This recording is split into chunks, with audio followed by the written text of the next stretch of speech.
Hello guys, welcome to the fiction series. Today we are gonna see, what if Naruto x Hestia x Hecate Melinoe x Thalia? The movie. Huge shout out to Scheffinator for this story. If you want more awesome fanfiction like this, don't forget to hit that subscribe button. So without wasting any time, let's get into the video. In a void sits a handsome 26-year-old man with a beard/mustache combo connected to his hair by sideburns. Welp, it's time to bring in the gang, the man says with a smile before snapping his fingers. The snap causes 21 flashes of light to appear. From these flashes of light appear the forms of the 12 members of the Olympian Council: Hades, Hestia, Persephone, Hecate, Melinoe, Thalia Grace the lieutenant of the Hunters of Artemis, Percy Jackson the hero of Olympus, Sally Jackson, and Annabeth Chase the architect of Olympus. Welcome everyone, our handsome host says. Who are you, mortal? Zeus thunders, pun intended. My name is Scheffinator, but you can call me Chef. As I'm sure that some of you are wondering where you are and why I brought you here. To answer those questions, I was hired by Chaos to show all of you a version of your world where the Earth Mother decided to make a mortal from the age of the Titans into an immortal. Chef says with a charming smile. Why am I here then? Thalia asks with an annoyed look. That will be explained in the book. Also, there will be no violence while you're here. Any who try will be bound and gagged with specially made bindings and their own underwear as the gag. Chef has a wicked grin at the punishment should anyone try to defy him. Everyone shudders, some in disgust and some, Melinoe, in arousal. In any case, let's start the show, Chef says with another snap of his fingers. I'm glad we did this. It's been so long since it was just the two of us, Athena said, a content smile on her face as she walked the streets of Manhattan. Being one of the busiest out of her family, she took the time to enjoy the rare days she had off, where she could decompress and let the responsibilities of godhood slip away from her shoulders. Dressed in regular clothes like the mortals her family ruled over, she tried not to stand out as she walked the stone streets of New York. Okay, who are you with, Athena? Zeus asked with a frown, hoping that Athena wasn't on a date. He really didn't want to hear about his little war princess's love life. I call BS on you being busy, Hermes says with a frown. To her right, her sister Artemis walked beside her.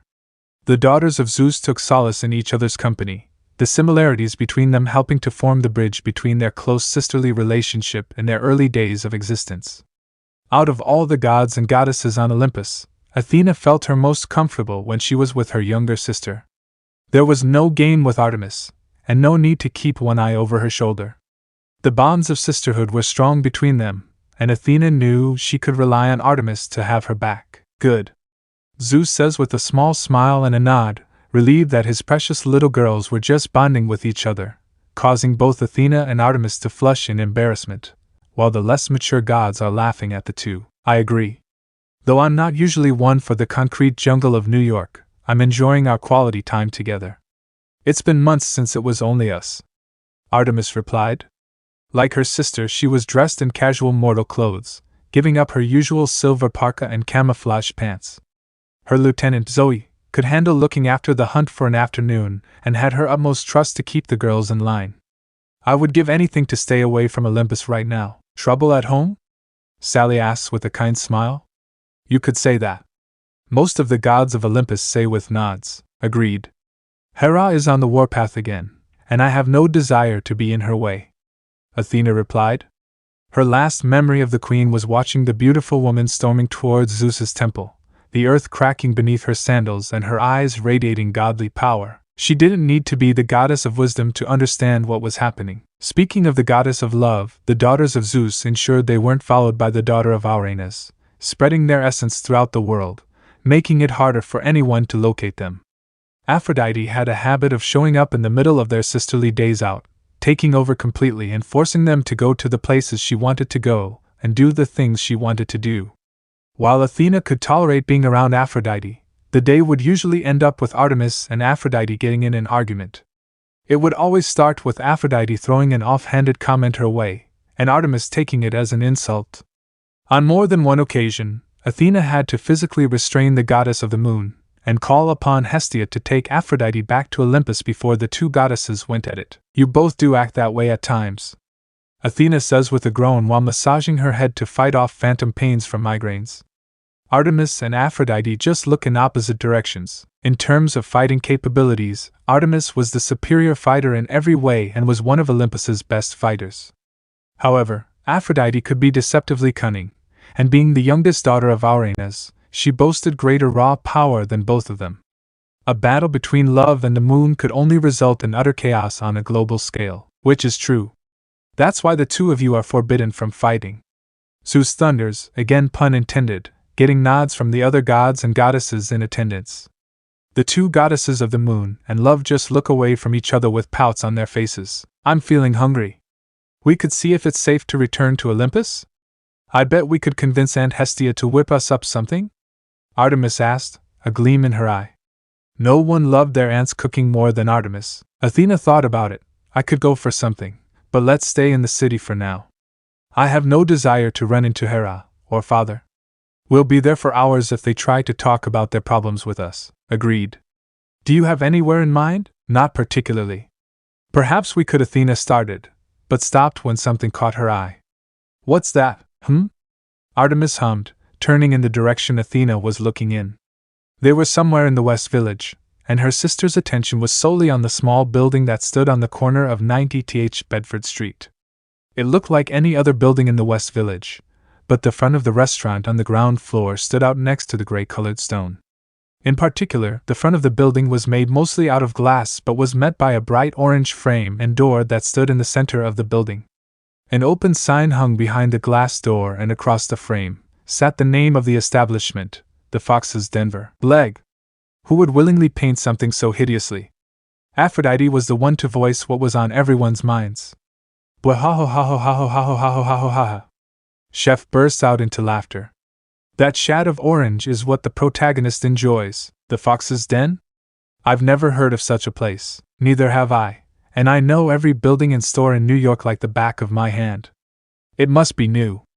Athena said back, her curiosity piquing. Shall we? Artemis made a motion with her hand. Lead the way, sister. Led she did, with the two goddesses making their way towards the Fox's Den, interest piquing their thoughts. Well, for Athena at least. Artemis, on the other hand, was just hungry. She felt like she could eat course after course right now. A bell went off when they walked through the door, a shroud of warmth blanketing over them and making the sisters hum in content. It was well lit and open and appeared bigger than either anticipated. Along the wall on the right were a couple of booths, while more than a dozen round tables with comfy-looking chairs scattered across the room and next to the windows. A counter stood at the side with a swinging door leading into another room behind it, with a glass cabinet sat next to it. Inside, Artemis spied cakes and other delicacies of all shapes lined up neatly in multiple rows, and most women believe that men think with their stomachs. Hecate says with a snort. Persephone and Melinoe follow her example. This causes Artemis to flush while sending a scathing look to her twin and her other brothers, minus Hephaestus, who could care less. The smell of rich and freshly made pastries wafted through the room, accompanied by a mix of coffee and chocolate. The delightful aroma made both women shiver in delight, reminding them of Aunt Hestia's treats back on Olympus. They quickly realized it was more of a café diner than a restaurant, but neither looked like they minded. Will this do? Athena asked, and tried not to laugh when she found her sister staring into the glass cabinet, her face pressing against the glass. Despite her reputation, Artemis was a child goddess at heart. I am not, Artemis says with a frown. Oh, you so are, lil sis, Apollo says with a grin. If Mother were here, she would agree with me. Artemis just looks away with a pout. Now there's an idea for later, Chef says with a grin. It all looks amazing, Artemis whispered, admiring the delicate frosting that coated the carrot cake. Athena leaned down next to her, and had to admit they all look amazing. Sometimes, it amazed her at the handiwork of mortals.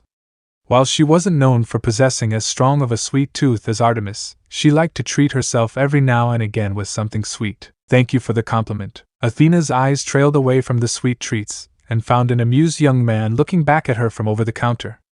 His chin rested in his palm, and a big grin sat on his face. Most would never dare to lean so close to her, much less Artemis, but it wasn't like he knew who they were.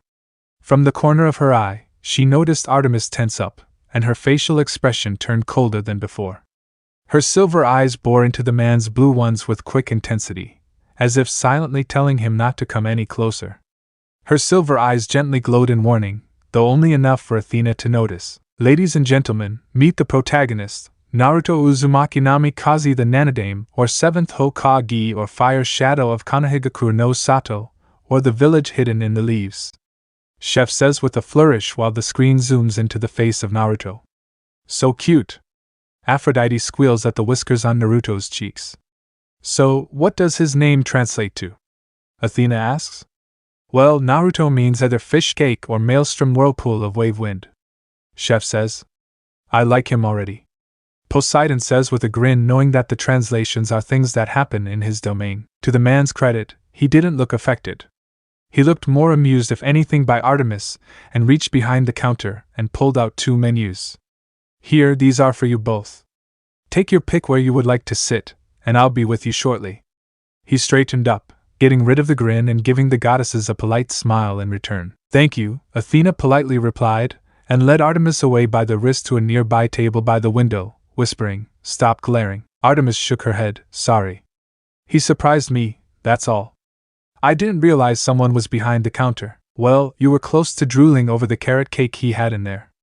I can't blame you, Athena teased, silently laughing as Artemis's cheeks had a tinge of gold wash over them in embarrassment. Not a word, Artemis replied, giving her sister a pointed look before both opened up their menus.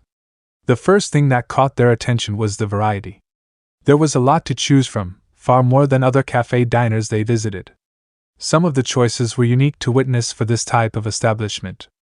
Looking around, the room was half full, and Athena gazed across the tables to see what people were eating. Most were drinking coffee, which didn't surprise her, but she spied a couple of meals.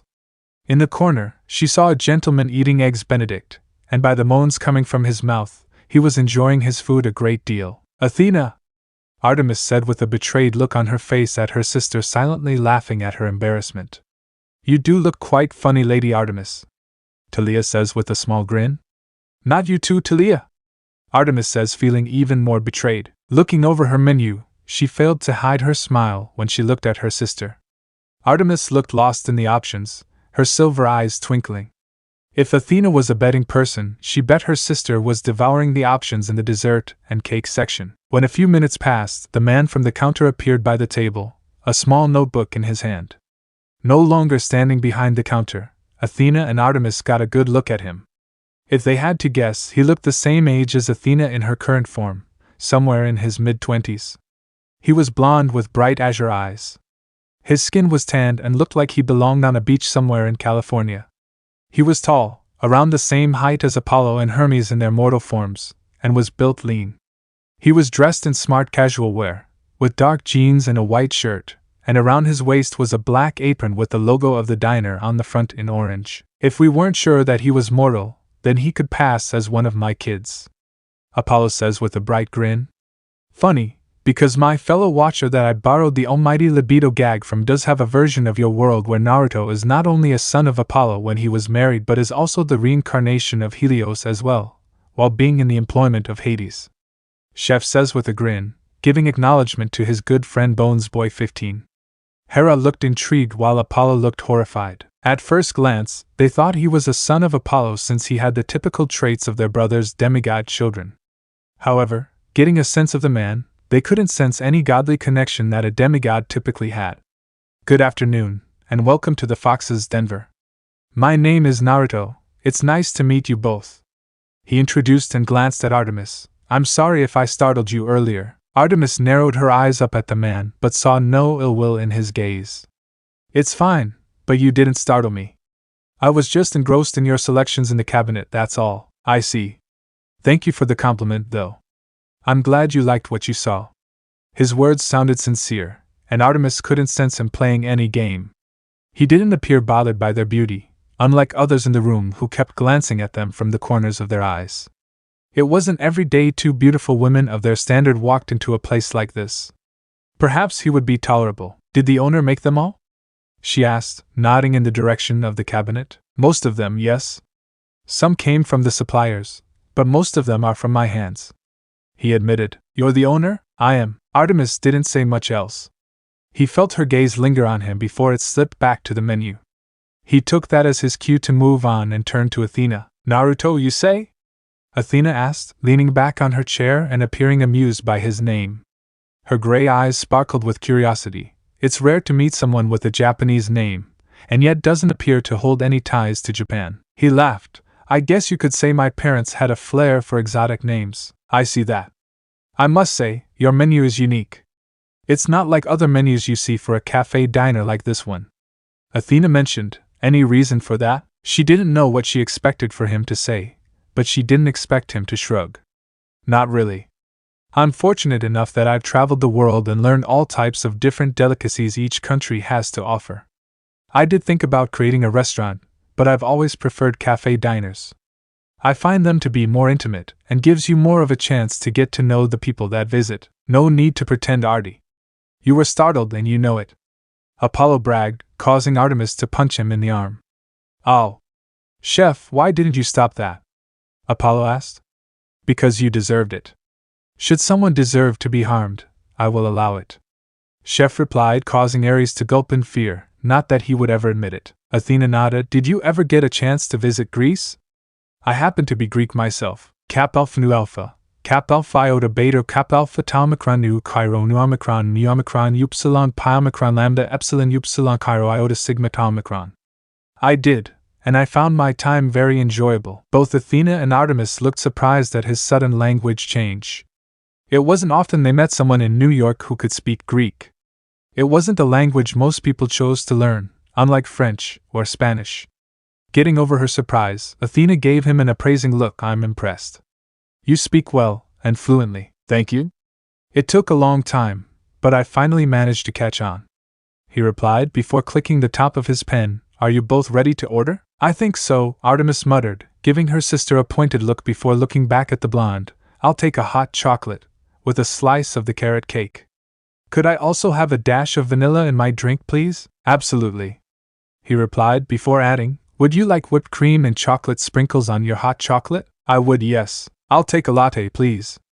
Like my sister, I'll have a dash of vanilla in my drink, and may I ask, what is your special dessert of the day? Athena asked. Her interest piqued when she saw that little nugget on the menu. Of course. The specialty today is a lemon curd Italiano semifreddo. He told her and failed to hide his smile when he saw her eyes sparkle. She liked the sound of that. That sounds wonderful. I'll have that, please. Naruto nodded and wrote down the order. Absolutely. You're in luck. We ran out an hour ago, but I've got the next batch almost ready. It will take about 10 minutes if you don't mind waiting. It's proved to be very popular today. That would be fine. Athena nodded and watched him walk away. When he walked back behind the counter, she turned to her sister and noticed her silver eyes gazing straight at her. What? I didn't say anything. No, but you look like you want to say something. It's nothing. I'm just noticing how chummy you were with the man. Athena rolled her eyes and scoffed. I was merely caught off guard by the way he spoke Greek. It's not every day someone in New York can speak fluent Greek. If he can learn a second language and open up his own business, it means he's got one of these. Athena poked the side of her head. Plus he's the only one not leering in our direction, which is nice. I swear, if that man in the corner licks his lips in my direction one more time, I will throw this knife straight into his eye. She picked up the knife and toyed with it between her fingers. You know I would. Oh, I know you would, sister. Athena laughed, plucking the knife out of her sister's hand and putting it back on the table. The last thing she wanted was her sister to make a scene. Artemis huffed and tried to look annoyed at her sister but started to laugh along with Athena as her sister gently kicked her under the table.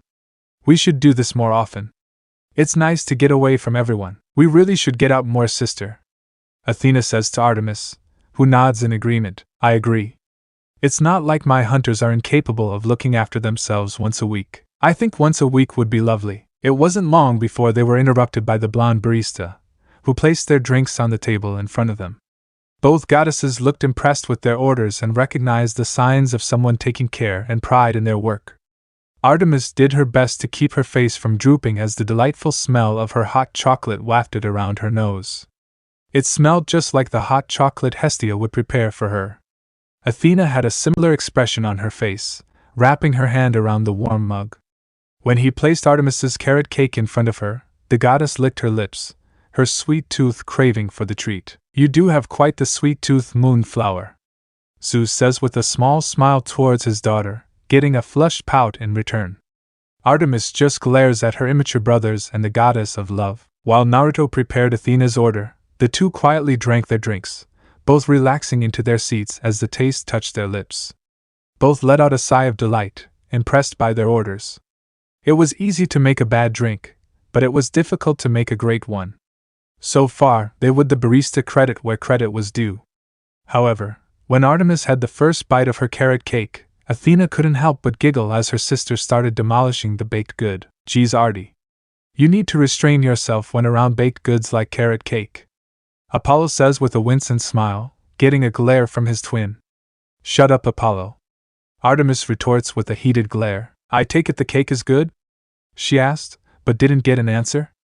Her sister was too engrossed with the cake to reply. Her mouth was too full to form words. A thumbs up would suffice. When he returned, he was surprised to find both Artemis's mug empty and her plate void of any cake. Wow, I guess you liked it, huh? He said before motioning to her nose. You have a little something on your nose. It was whipped cream from her drink. Artemis's eyes widened and swiped at her nose with her palm. She stared at her sister with irritation, hissing, I had whipped cream on my nose. Why didn't you tell me? Athena laughed to herself. I thought you'd realize eventually. She teased, before noticing the plate in his hand. For me? He nodded. For you. I hope you enjoy. Let me know if I can get you anything else. He told them, and started to leave before he saw Artemis looking his way. Can I get you another drink? Same again, please. Drink and cake, she said, making him smile and head back to the counter. She looked at her sister and noticed her looking down at the plate, her fork in hand. Artemis wasn't one to praise a mortal often, especially a male mortal. However, she had to admit the lemon curd Italiano semifreddo he made looked divine. It looked like something you'd find in high-class mortal society. Hell, it was something she imagined Hera serving at her temple. Well, aren't you going to try it? I agree with you, dear niece, Hera says, after seeing the lemon curd. Now I want some of that. Most of the goddesses say at the same time. I'll be sure to include when we take a break, Chef says with a smile. I want a burger then, Thalia says, getting horrified looks from both Hera and Apollo. I want to, but I feel like it would be a shame to ruin it, Athena whispered, admiring the delicate work that must have come with making it. She was no incredible chef like Hestia, Hera, or Grandmother Rhea, but Athena occasionally liked to dabble in the kitchen the mortal way. She found there was something therapeutic about cooking, and she understood why so many mortals took it upon themselves to learn. It must have taken him years of practice to achieve such quality of work. Baking, and cooking in general, is as much science as it is art, Hestia says with a smile, getting grins from the rest of her family as well. Science, Faye. Dionysus snorts, even though he has a smile as well. It took a moment, but slowly Athena dug her fork into the lemon curd. The texture was light and fluffy, and she watched it jiggle around as she brought it up to her mouth. Taking a bite, Artemis watched as Athena fell back against her chair, her rhythmic breathing making her sister lean forward in anticipation. Judging by the expression on her sister's face, the dessert had gone over well. Her composed elder sister rarely let her cool visage slip, always retaining a mask of dignity that kept her true feelings behind closed doors. Not a word, Athena had to hiss out with a flushed face, while her immature brothers are laughing at her expense. Athena wasn't the kind of goddess that wore her feelings on her sleeve, but Artemis was one of the few that could see behind that visage. It was always a pleasant experience for the goddess of the moon to see her composed sister drop all pretenses and enjoy something for what it was. Then, out of nowhere, Athena let out a loud moan of delight that caught everyone's attention. Okay. That might have taken it a step too far. The whole room fell quiet, and every mortal within the establishment, male and female, gaped and blushed in Athena's direction. Artemis couldn't stop the flush of gold from lacing her cheeks. She gawked at her sister, looking between her and the plate. Even she wasn't that bad. It sounded so sexual. Athena! What in the name of Hades was that? Coming to her senses, Athena couldn't stop her eyes from widening. It's not what you think. That was a lie and she knew it. The moment she realized what she had just done, Athena brought her free hand up to mouth in shocked horror. She didn't dare look around the room at the gaping mortals, but the blonde owner was in her viewpoint, and she could see his surprise and disbelief. I can't believe I just did that, she thought. Never in her more than 4,000 years of existence had she ever publicly done something so candid. What made it worse was doing it in public. Oh, chaos and order, it's like the flute instance again, Sue says with a groan while Athena just flushes in embarrassment. The more immature gods, and Aphrodite, just burst out laughing while Annabeth looks just like her mother. What the hell is wrong with me? She hid her face, the embarrassment worse than the time she tried to play the flute of the other gods. When he walked back over, Athena didn't dare look him in the eye.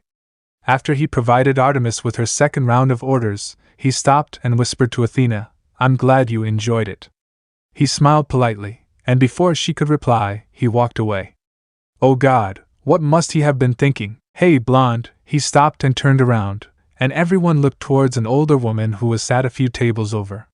She pointed at Athena. I'll have what she's having. Athena groaned and hid her face in her hands.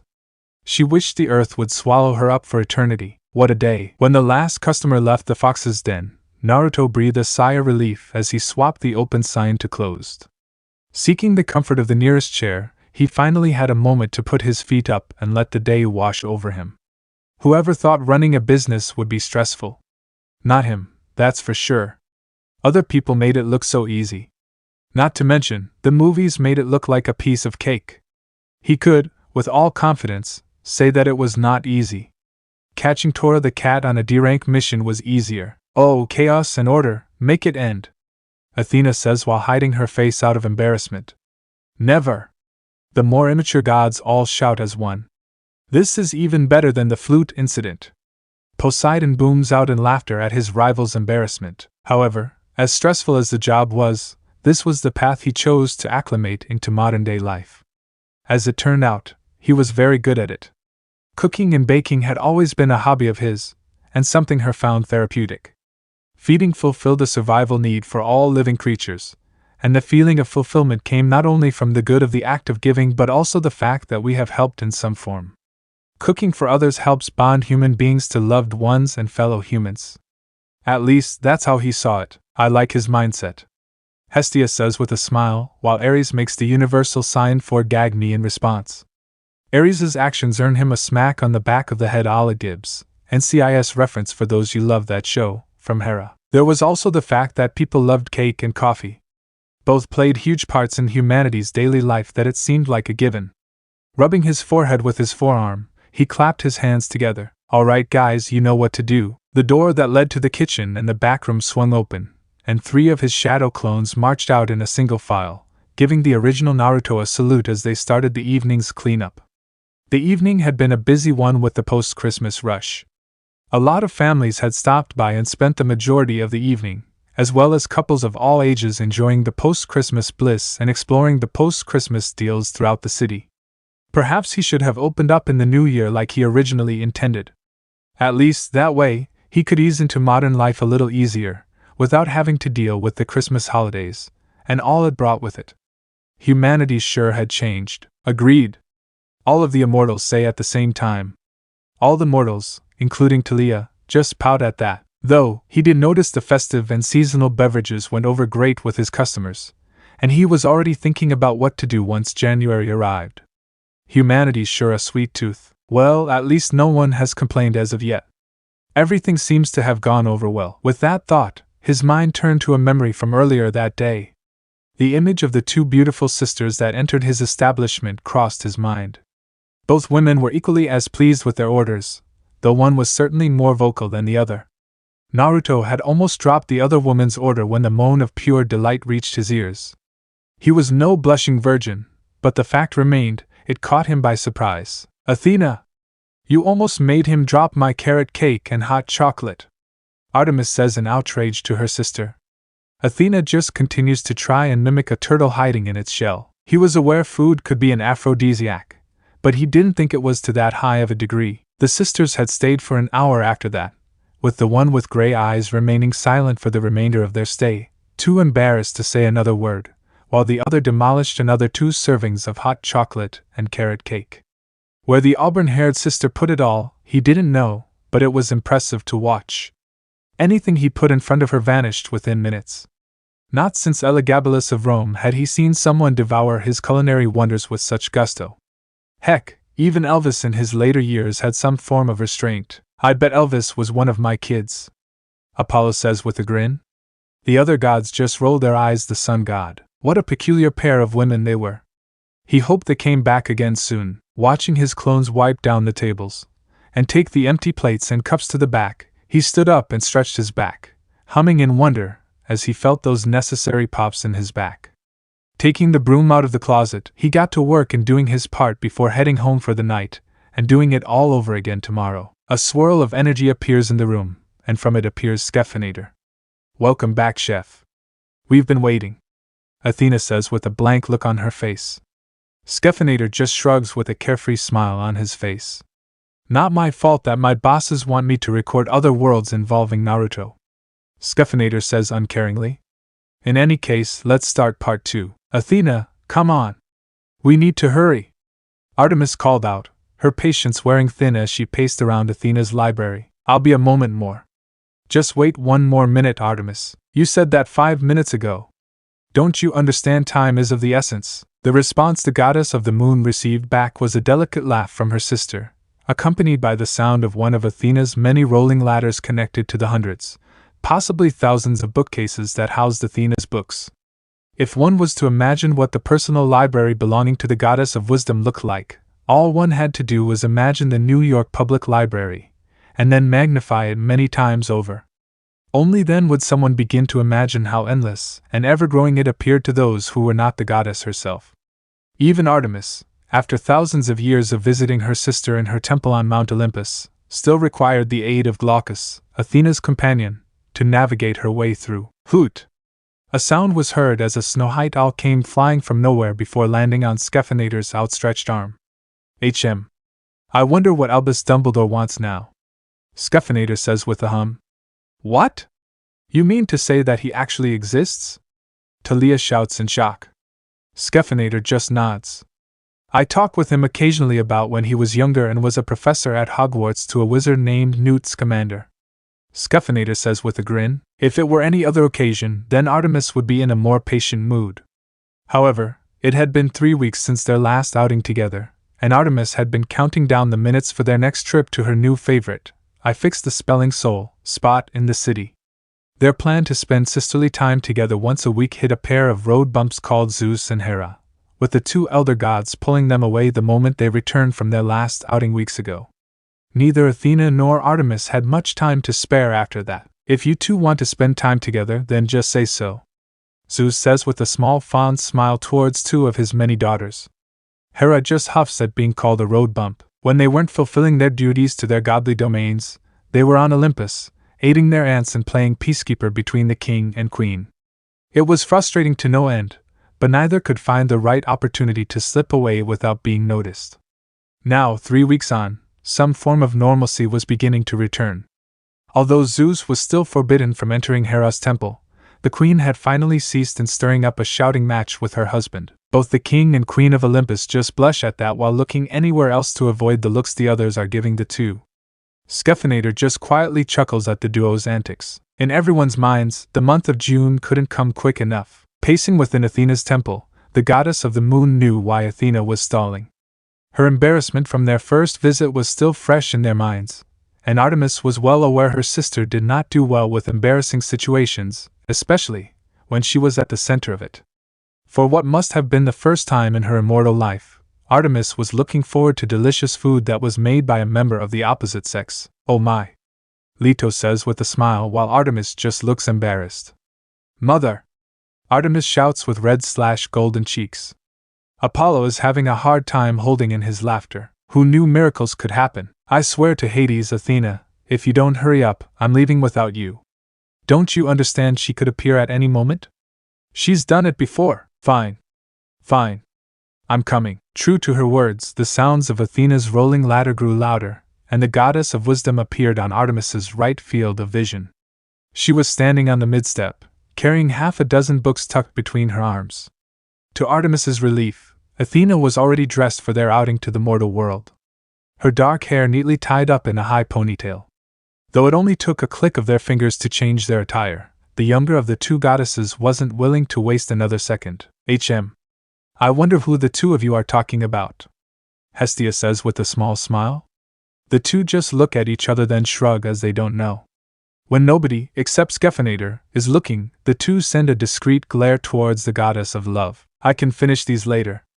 Let's go before you wear down my floor with your constant pacing. Athena had barely stepped off the ladder and discarded her books when she felt her sister grab a hold of her wrist and proceed to drag her out of her temple. Honestly, Artemis, I'm more than capable of walking by myself.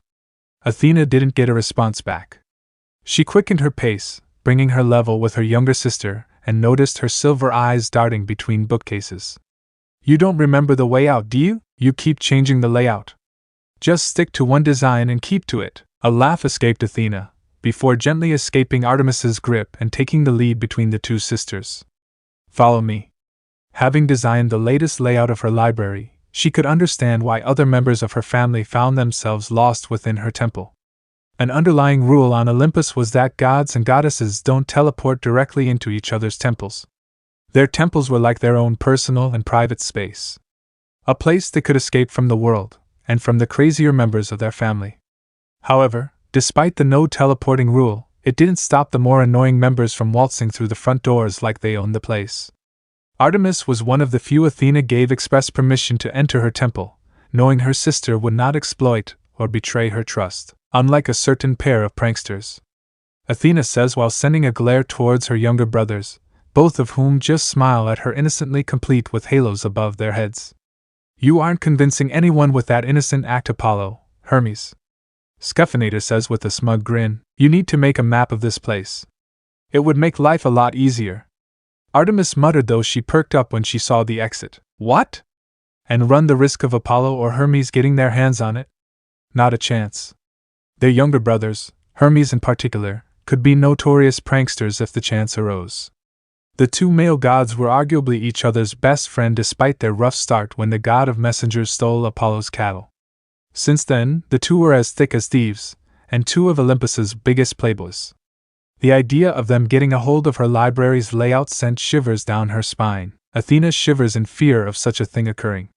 Word of advice, boys, never try to prank Naruto, as he was known as the prankster king from hell when he was younger. Scheffinator says with a grin, remembering one of Naruto's more obvious pranks, that could be deadly in the hands of a true trap master. Her spear would run with godly ichor if the pair ever tried anything. As soon as they were out, Artemis's pace quickened as they headed for the golden doors to Athena's temple. Come on, she ushered, trying to get her sister to walk faster. I don't know where that damn Aphrodite is, but I don't want her catching us. I don't know how she does it, but she's sneakier than some of the deadliest creatures I hunt. She has this habit of appearing at the most inconvenient moment. This is true, Athena says with a sagely nod, getting a pout from Aphrodite. She just lets out a huff when all the other goddesses nod in agreement. All right, Athena replied, her heels clicking against her temple floor. I don't think I've seen you this excited in a long time. That mortal has certainly left an impression on you. Don't read too much into it, Artemis insisted, her eyes never leaving the set of golden doors as they got closer. His establishment provides a warm and comforting aura, and it's nice to be in the presence of a male that didn't spend the entire time leering at us. It's a refreshing feeling. A dusting of golden ichor washed over her cheeks. His food and hot chocolate were nice too. My oh my. Do I have to worry about you falling for a mortal, Artemis? Leto asked with a teasing smile. Mother! Artemis squeaked with a flushed face, while the others are in stitches from laughing so hard. A bark of laughter escaped Athena. I think we both know you liked it more than that. What were the words you used after we left? Athena tapped her chin. Oh, that's right.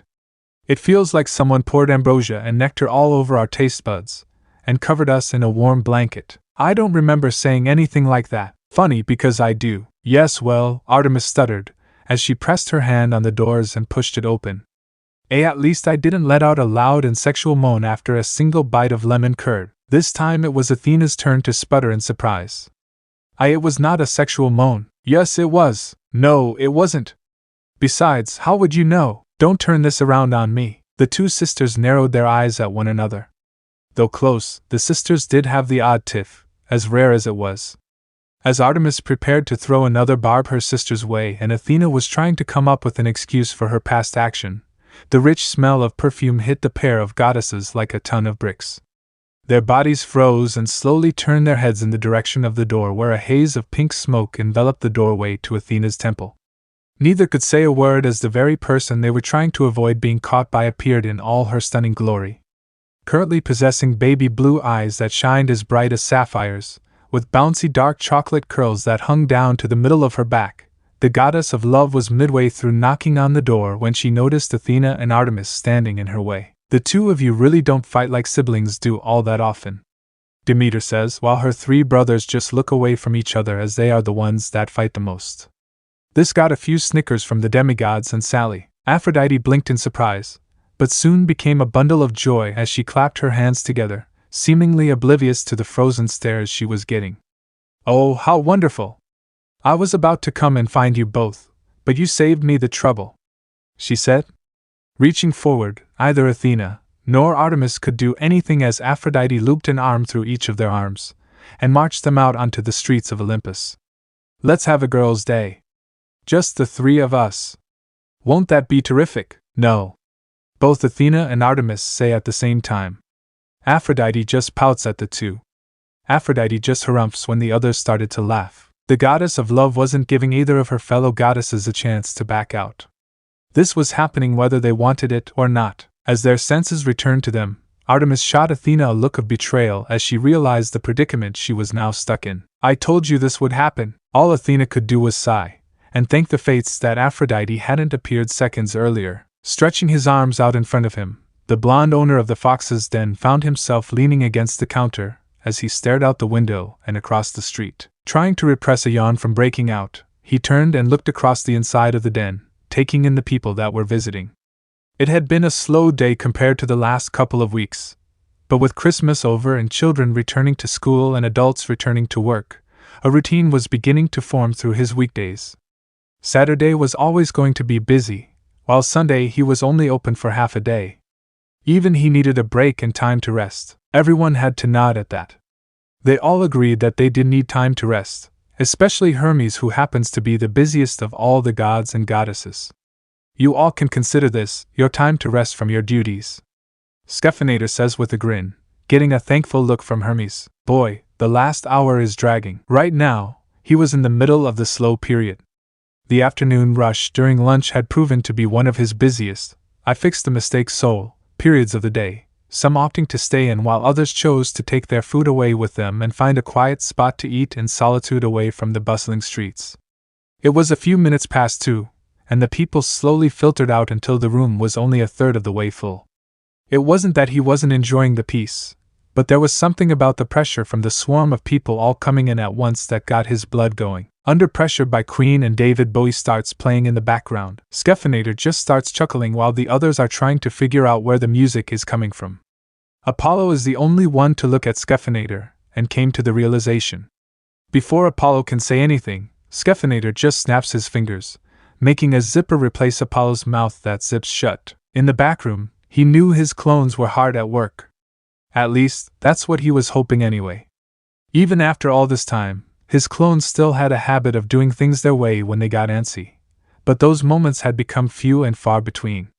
These days, they did as they were told, and he was thankful for it. Noticing a hand waving at him from one of the tables next to the window, he smiled and walked over with his notepad and pen in his apron pocket. "Another black coffee for you, ma'am?" he asked, watching as the young blonde woman stared down at the papers spread out on the table. From what he gathered, the young woman was in the middle of her training to become a teacher. Math, if he remembered right. She'd come in 2 hours ago, during the lunchtime rush, and had yet to leave.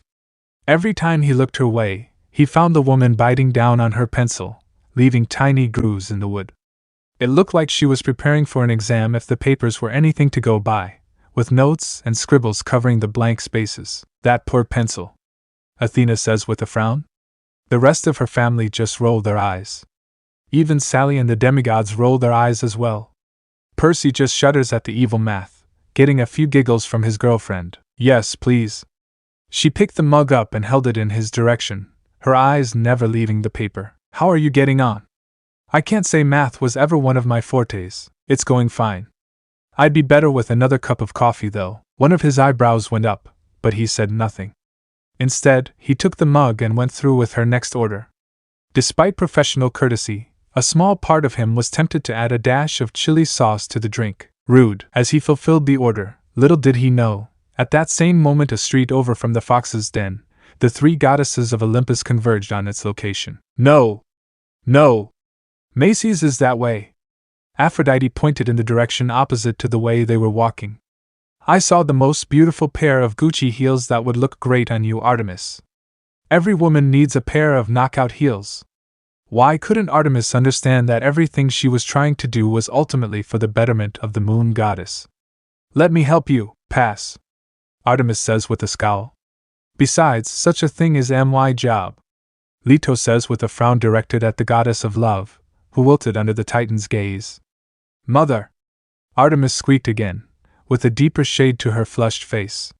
Leto just giggles at her embarrassed daughter, taking joy out of her child's suffering as all parents do with their kids. Biting back a curse, Artemis pulled the struggling love goddess along the pavement.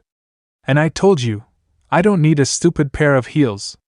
I'll take a pair of sandals or combat boots at any time of the week.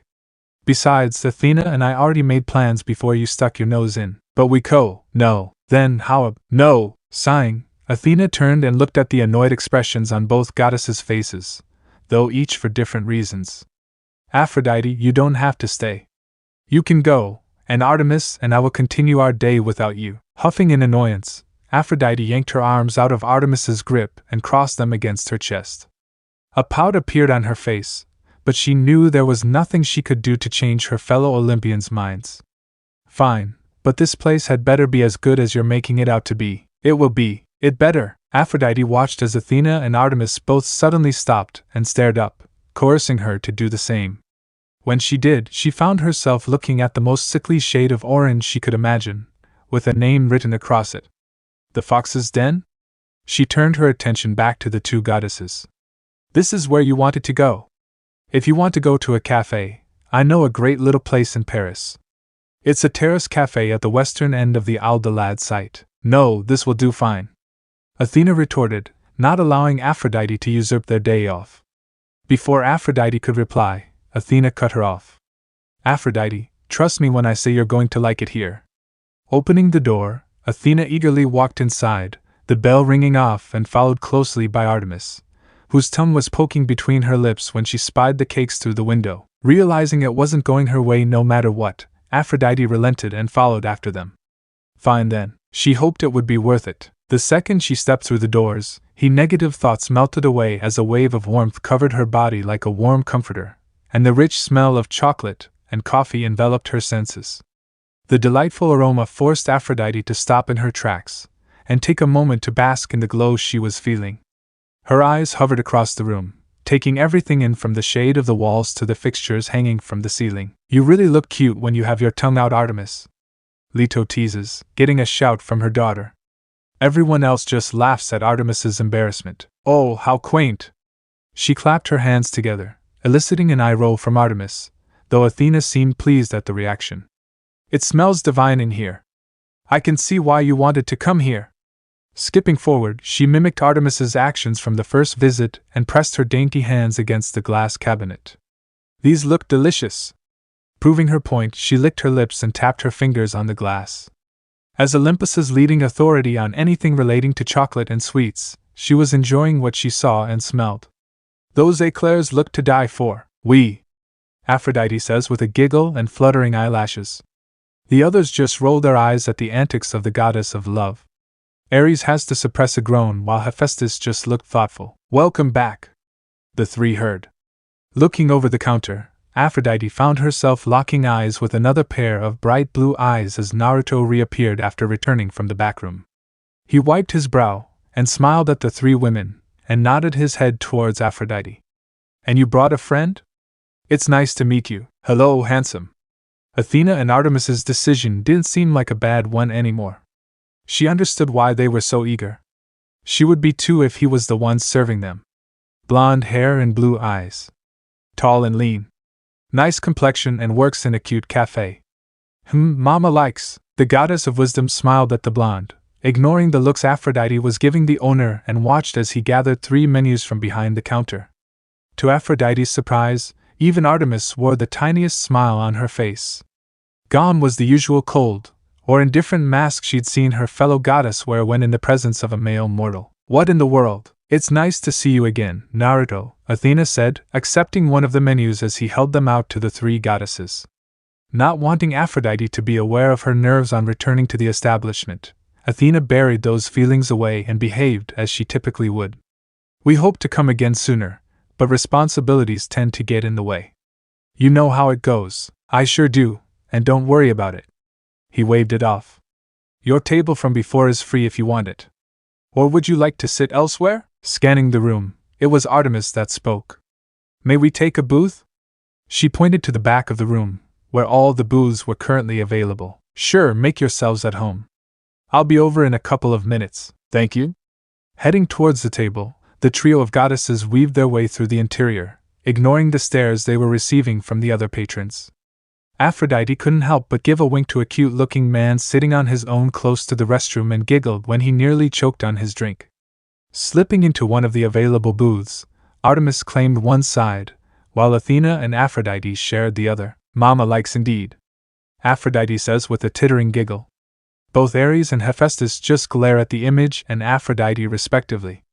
Hera just groans while shaking her head. Where did I go wrong with these two? Hera thought to herself. I think I'm beginning to see why you girls like it here, Aphrodite said, making herself comfortable and slipping off her jacket, revealing a snow-white cardigan that showed off her perfect form and curves. The owner is a bit of a hunk, don't you think? Neither Athena nor Artemis replied, and soon, Aphrodite found herself holding back a giggle, amused at how serious they looked as they read the menu. You do look pretty cute when you are serious, Artemis, Leto says, getting yet another embarrassed shout from the moon goddess. The others are just as amused at the pair of sisters. What are you thinking, Artemis? Carrot cake again? Artemis shook her head. I'm not sure. It was heavenly last time, but I feel like I should try one of the others. Red velvet, maybe? There was too many to choose. That's a good one. Though, it would be hard to beat Aunt Hestia's red velvet cake from 7 years ago during the summer solstice. That's what I was thinking, but I'm tempted. I think I'll pick a hot chocolate again, though. Artemis looked up from her menu, her silver eyes staring into Athena's gray ones. Are you going with the lemon curd again? Aphrodite noticed the thick gulp by the goddess of wisdom, and watched her bring the menu up close to her face. No, not this time. Besides, that was a special of the day. I doubt he will have it again. I might go for something a little different. Watching the back and forth, Aphrodite's lips formed a tiny O shape, listening to her fellow goddesses converse. She wanted to know what the fuss was all about. They talk as if it's the best thing in the world. Like many of Olympus's goddesses, Aphrodite had wined and dined in the finest establishments humanity had to offer. Whether it was the high society life of the rich and famous in Hollywood, New York, Paris, or London, and being catered to by the best chefs that ever lived, Aphrodite couldn't understand why Athena and Artemis were getting lost in the menu the way they were. Surely it wasn't that good? It was just a café diner in the middle of West Village.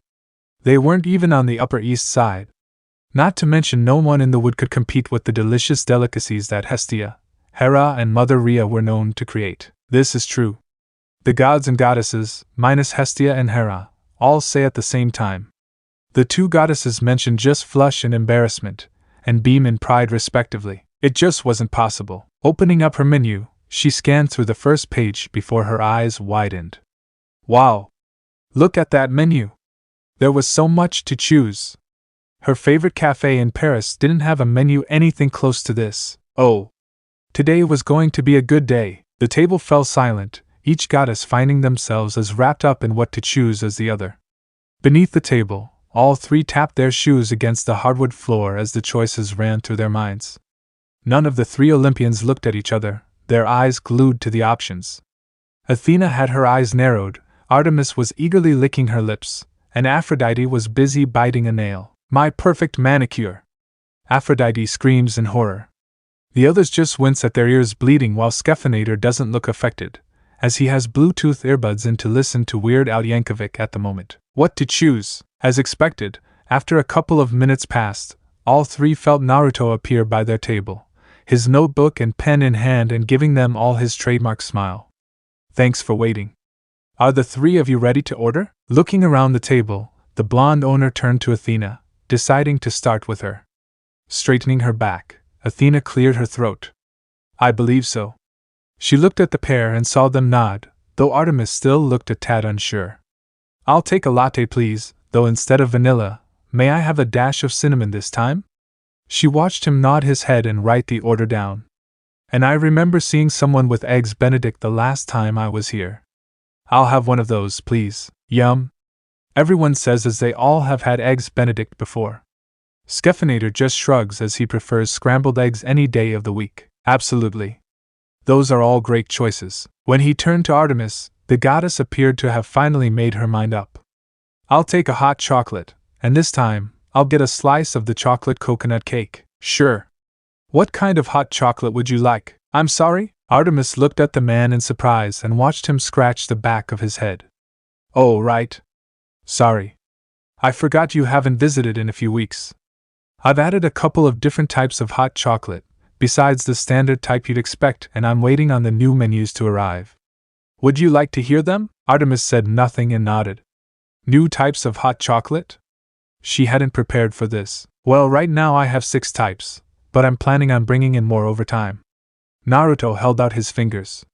We've got regular, rocky road, mint chocolate, white chocolate, salted caramel and orange chocolate. Each flavor made her eyes gleam, though one, in particular, stood out. I'll take the salted caramel. You got it. And don't forget the whipped cream and sprinkles. I would never be so cruel. He joked. Across from Artemis, Athena smiled at her sister's eagerness. No matter how cold or intense Artemis could become when crossed, the moon goddess would always be a child at heart.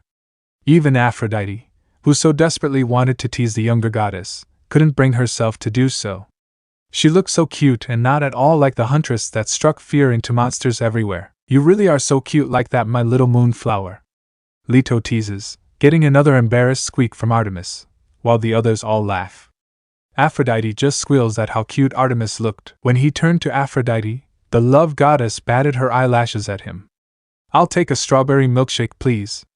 She lifted a delicate finger and pointed to something that caught her eye. I couldn't help but notice you have a selection of entremet on the menu. I do, yes. Her smile widened and leaned forward on the table. It's rare to find that type of dish outside of France done well. Most people tend to overpower one layer too much, causing the rest to suffer. You've sparked my curiosity. Her hand came up and rested in her palm, purposely posing in a way that enticed most men she met. Next to her, Athena and Artemis frowned. I'm no connoisseur, but I've spent a great deal of time in Paris and around France, learning the language. So, I know how a good entremet should taste. Oui, Aphrodite says with a giggle. The others just groan in annoyance at the love goddess's antics. The blonde owner listened and smiled. If it helps you in making a decision, then you should know I learned how to make entremet during my time in Paris. Aphrodite's eyes shined at that piece of information. Take your pick, and I'll make it my duty to knock your heels off. Very well, challenge accepted. Winking up at him, she briefly looked across the selection before making up her mind. That one. The apple spice one, please. Good choice. After he finished noting the orders down, he bowed his head to the 3 ladies, though he kept his eyes on the love goddess. Je reviendrai avec vos commandes sous peu. I will return with your orders shortly. A short gasp escaped from Aphrodite's lips as she watched him walk away. Before long, it was replaced by a smirk and gleam in her eyes that her fellow Olympians had seen one too many times. You didn't say he spoke French? This mortal got better and better by the second. Athena looked equally as surprised. I didn't know. Though he does speak Greek, and he did say he traveled around the world. Perhaps I should have foreseen the possibility that he could speak numerous languages by that information alone. Athena leaned back against her seat, ignoring Aphrodite's surprise and watching him from the corner of her eye. He's a very surprising mortal. It had been some time since a mortal had piqued her interest in such a way. That was one more thing she could say that she liked about the blonde. Being the god of messengers, I can speak from experience in the fact that I can speak multiple languages. Hermes says with a proud/smug grin. Nerd. Ares says between coughs. He might be the only male mortal I can tolerate. Artemis added, before narrowing her eyes at the love goddess. Which is why I forbid you from trying to take him to your bed. What? Hey, you can't do that. Aphrodite whined, leaning forward and stared directly at the younger goddess. Besides, who's to say I would? Next to her, Athena scoffed. Don't think we don't recognize that gleam in your eyes, Aphrodite. We know how you operate. She warned, stealing her gray eyes. And I concur with Artemis. Don't get any funny ideas. Who I bring to my bed is my business. Not yours. Well, I like coming here, so I'm making it my business. Why don't you stick to your Girl Scouts, Artie? Why don't you stop corrupting every tolerable male out there? Maybe you'll notice more of them if you spoke first, and shot an arrow later. How about you close your legs for once, instead of acting like a 24/7 7-Eleven? Kick! Artemis's eyes widened, before leveling the love goddess with a glare. Did you just kick me? In response, Aphrodite did the grown-up thing and stuck her tongue out at the moon goddess. Alright. That's it. Kicking the love goddess back in return, the two women spent the next couple of minutes kicking and stamping each other's legs, with each swing getting harder and more creative than the last. It would have been a comical sight watching the two beautiful goddesses squabbling if Athena hadn't manipulated the mist around them. To the eyes of the mortals around them, all they saw were seeing was the three women conversing casually. Petty much dight? Ares asked with a grin, while Aphrodite just huffs with a cute pout. Before Artemis can try to attack the love goddess, she found herself restrained by her mother. Leto just looks amused at her daughter's struggles. I should have known. Athena thought, observing the two squabble like children, both amused and annoyed at the same time. She could feel a headache coming on. The two were the polar opposites of each other, and they never failed in bringing out the worst in each other. Subtly, Athena moved any cutlery away from the moon goddess. She didn't need her sister getting any creative ideas. The moment she saw Naruto returning with their orders, Athena intervened and mimicked the actions of their aunt Hestia and how she would stop the two from their petty arguments. She lurched forward and with both hands, grabbed an ear from each goddess and gave them a hard yank. Ow, hey! Before either could say another word, the returning blonde reappeared by their table. Here you go, ladies. Enjoy. Placing their drinks in front of them, he followed up the action with Artemis's and Athena's food, and turned to Aphrodite. Your order will be right out in a moment, thanks. She replied, rubbing her ear and shooting a glare at Athena, who was smiling her thanks at Naruto. Once the pain in her ear passed, Aphrodite found herself gripping the straw of her milkshake. As she hoped, it was in a tall glass with whipped cream and rainbow sprinkles coating the top of the drink, and a small strawberry delicately placed on the rim. It smelled divine. Looking around the table, she found herself looking in amazement as Athena sunk into her seat, her latte cupped in one hand while the other held her fork. She looked completely and utterly at peace as she took a bite of her eggs Benedict. It was an expression she rarely saw from Athena, barring the occasions the goddesses of Olympus would commune around Hestia's hearth. Across from her, the annoyance slipped away from her occasional rival goddess, whose silver eyes lit up like a child on Christmas morning. Watching Artemis, she had to hold back a laugh as a mustache made of whipped cream coated her top lip, while her hand brought up a piece of her coconut cake, which looked incredible. She wanted to tease her but decided to leave it be. Puckering her lips, Aphrodite took a swig of her drink and blinked as the sweet drink enveloped her godly taste buds. It was neither too thick nor too thin, and walked that fine line between too sweet and not sweet enough. To put it bluntly, Aphrodite thought it was one of the best milkshakes of her life. Holy Mother of Rhea, that's good! She whispered, loud enough for Athena and Artemis to hear her, the former of who smirked as she enjoyed the taste of cinnamon in her latte. For the next minute, the three sat in silence, with Aphrodite swaying her legs from side to side beneath the table, her head resting in her palm as she relished in the taste of her milkshake. Oh, she was coming back for sure! She could see herself becoming a regular if everything was as good as this. Ooh la la! Now I really want to try that milkshake, Aphrodite says with a pouty face. Snacks will be provided after a few chapters, and I'll see if you can get some of the items that both were and will be shown in the story. Scheffinator says before taking a swig of his Diet Pepsi, getting an annoyed look from Dionysus. Don't worry, Mr. D, I do like Diet Coke too, but all I have at the moment is Diet Pepsi. Scheffinator says with a sheepish grin, getting a nod from the sober god of wine. She was so wrapped up with her delightful drink that she didn't even sense Naruto appear beside her and lay a plate in front of her. She was about to speak but found her words lost on her as she gazed down at the plate. Oh my, enjoy. Walking away, Athena and Artemis looked up from their dishes, staring at the love goddess as she pushed her milkshake gently to the side, her hands clasping together as she stared down at her order. Neither woman could fault since both looked as mesmerized at the sweet treat on the plate. Sat on the top of the incredible-looking orange-colored pastry was a spiral-shaped apple garnish, and cinnamon sticks delicately leaning against the garnish. Like before with the lemon curd, Athena and Artemis thought it looked like something Hera would serve at her temple.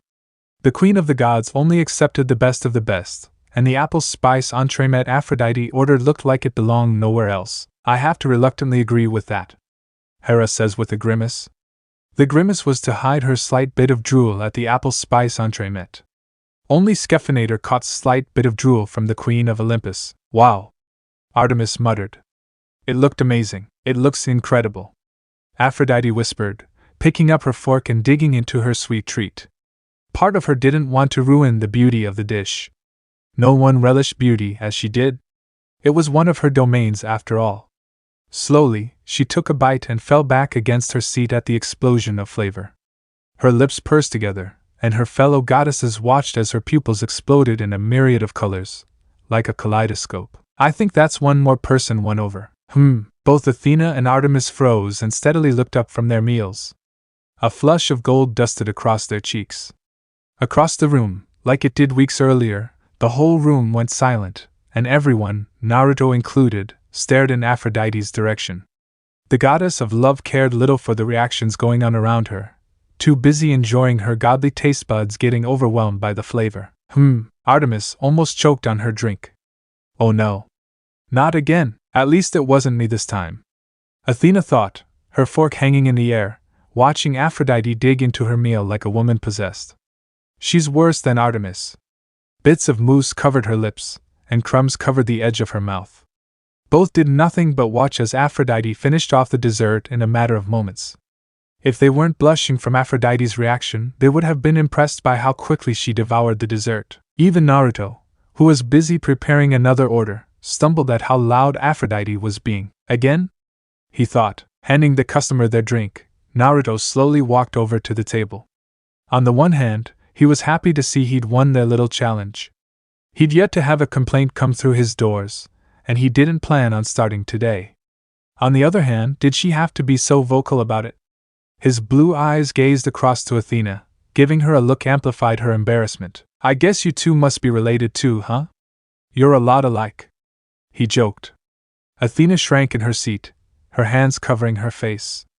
Just once, she'd like to come to the fox's den without being filled with embarrassment. Hearing his voice, the goddess of love turned her head, ignoring the fact she had mousse and crumbs all over the lower half of her face, and looked at him with widened eyes. Before Athena or Artemis could say or do anything, everyone watched as Aphrodite stood up on her seat, perfectly balanced in her heels and making herself taller than the blonde. The myriad of colors was rampant in her eyes, switching from blue, to green, to brown, and every other color imaginable, though only her fellow Olympians could see it. Not again, Athena says while covering her face as the others start to laugh at her. She soon sends a look of betrayal at her daughter, who is also laughing. Is everything okay? The blonde owner started to speak, but was silenced when she rushed forward, slamming her lips against his. His eyes widened and felt a pair of arms snake around his head, her petite fingers threading themselves through his hair and pulling him in close. He could feel her nibbling against his bottom lip, and couldn't help but place his hands on her hips. He didn't know where else to put them. Ho could taste the apple and cinnamon from the dessert, along with the almonds he added to the mix. He wasn't sure how long he stood there, but he could feel the shocked expressions from his other customers staring at them. The clattering of cutlery dropping was a telltale sign. Oh my chaos! I want that dessert right now! Aphrodite squeals out in excitement.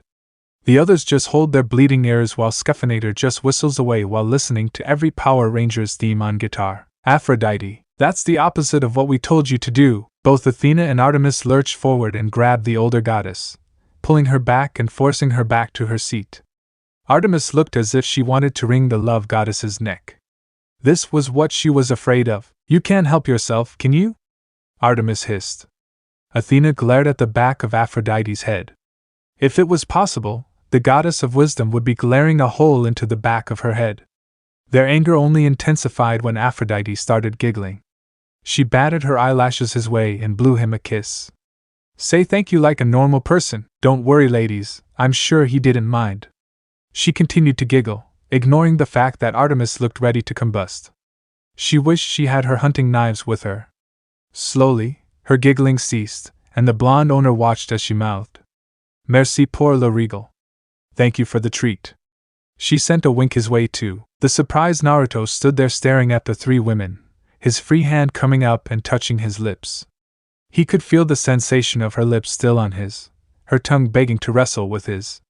Tasting past the dessert, he detected a hint of honeysuckle and had a feeling there were smears of the woman's pink lipstick on his face. How long has it been since that happened? He honestly couldn't remember. Behind him, the bell to the fox's den rang, and Naruto took that as his cue to turn around and leave, ignoring the woman's resumed giggling. He weaved his way through the tables and chairs, ignoring the stares sent his way, and returned to his spot behind the counter, trying to control the blush on his face. Welcome to the fox's den. Letting out a yawn, Naruto rubbed his face as he tried to wipe the sleep out of his eyes. Waking up at 5 a.m. every morning had been a struggle initially. For as long as the blonde shinobi could remember, he'd been a morning person. From his time in the academy, needs to be capitalized, to his days as a member of Team 7, and even during his tenure as the 7th Hokage of the Hidden Leaf Village, waking up at such an obscene time was a struggle. These days, being the owner of a café diner required him to open up hours before the rest of the world opened their eyes, and get everything ready for the day that lay ahead. He didn't have the luxury of Kakashi-sensei, or later on, Hinata, to wake him anymore. He needs to eat more cereal, Demeter says, getting groans from the others. Mother, please, enough with the cereal, Persephone says with a hand on her face. He could have made a shadow clone and have the clone do it, but he knew if he did that, and remained in bed, he would do it every morning. He didn't want to fall into the trap of beginning a bad habit. It was the same reason he didn't use Hydration to get work. Besides, the walk from his home to the fox's den helped wake him HP. It was Sunday, which meant he was only open until 2. After that, he planned on going home and sleeping the day away until it was time to restart his week all over again. What is the Hydration? Zeus asks with a raised eyebrow. It means flying thunder god, Apollo says with a snicker, getting a smug grin from Zeus. Walking the streets at such an early time, it would always surprise him to see people much like himself, out and about already starting their day. The sun hadn't even risen yet, and the brisk chill of the air nipped at his skin, reddening his cheeks and the tip of his nose. He nodded his head at a passerby, who was heading towards a nearby OPS truck as packages of all sizes were being loaded on and off with great care. Hi me, Hermes says with a wave, getting eye rolls from the others' deities and a few chuckles from the demigods and one mortal. Ops?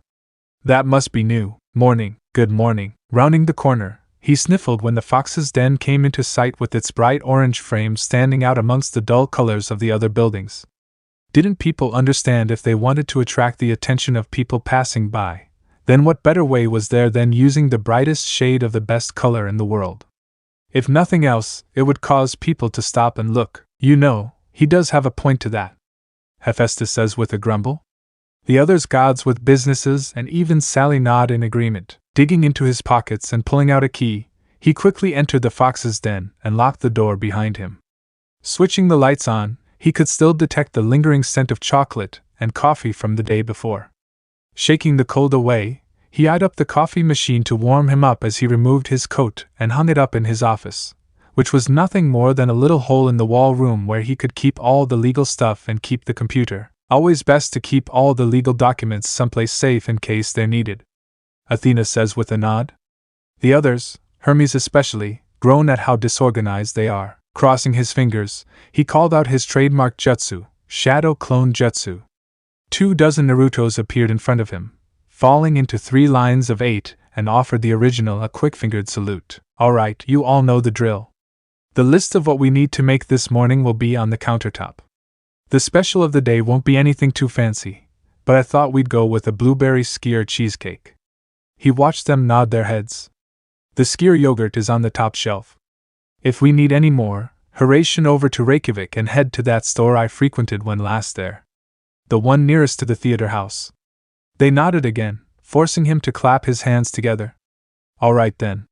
You know what to do. Let's go. What good are shadow clones? Annabeth asks out loud. They are solid copies of the creator/original, and can transfer their memories back upon dispelling. Chef explains without thought. Lucky! The watchers/readers all shout in envy. Hi! One by one, the clones made their way into the kitchen, the door flapping in an endless loop as each clone passed through. Letting out another yawn, he turned around and started the process of switching the machines on, from the coffee grinder to the espresso machine, to the automatic drip coffee makers.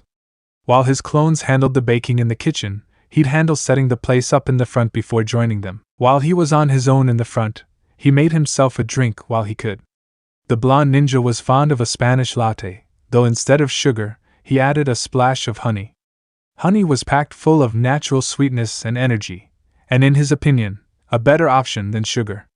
His hands moved together with perfect fluidity thanks to constant repetition. Honey, along with a shot of espresso added to the mix, made him hum in delight as he brought the drink up to his mouth. Now that was the good stuff.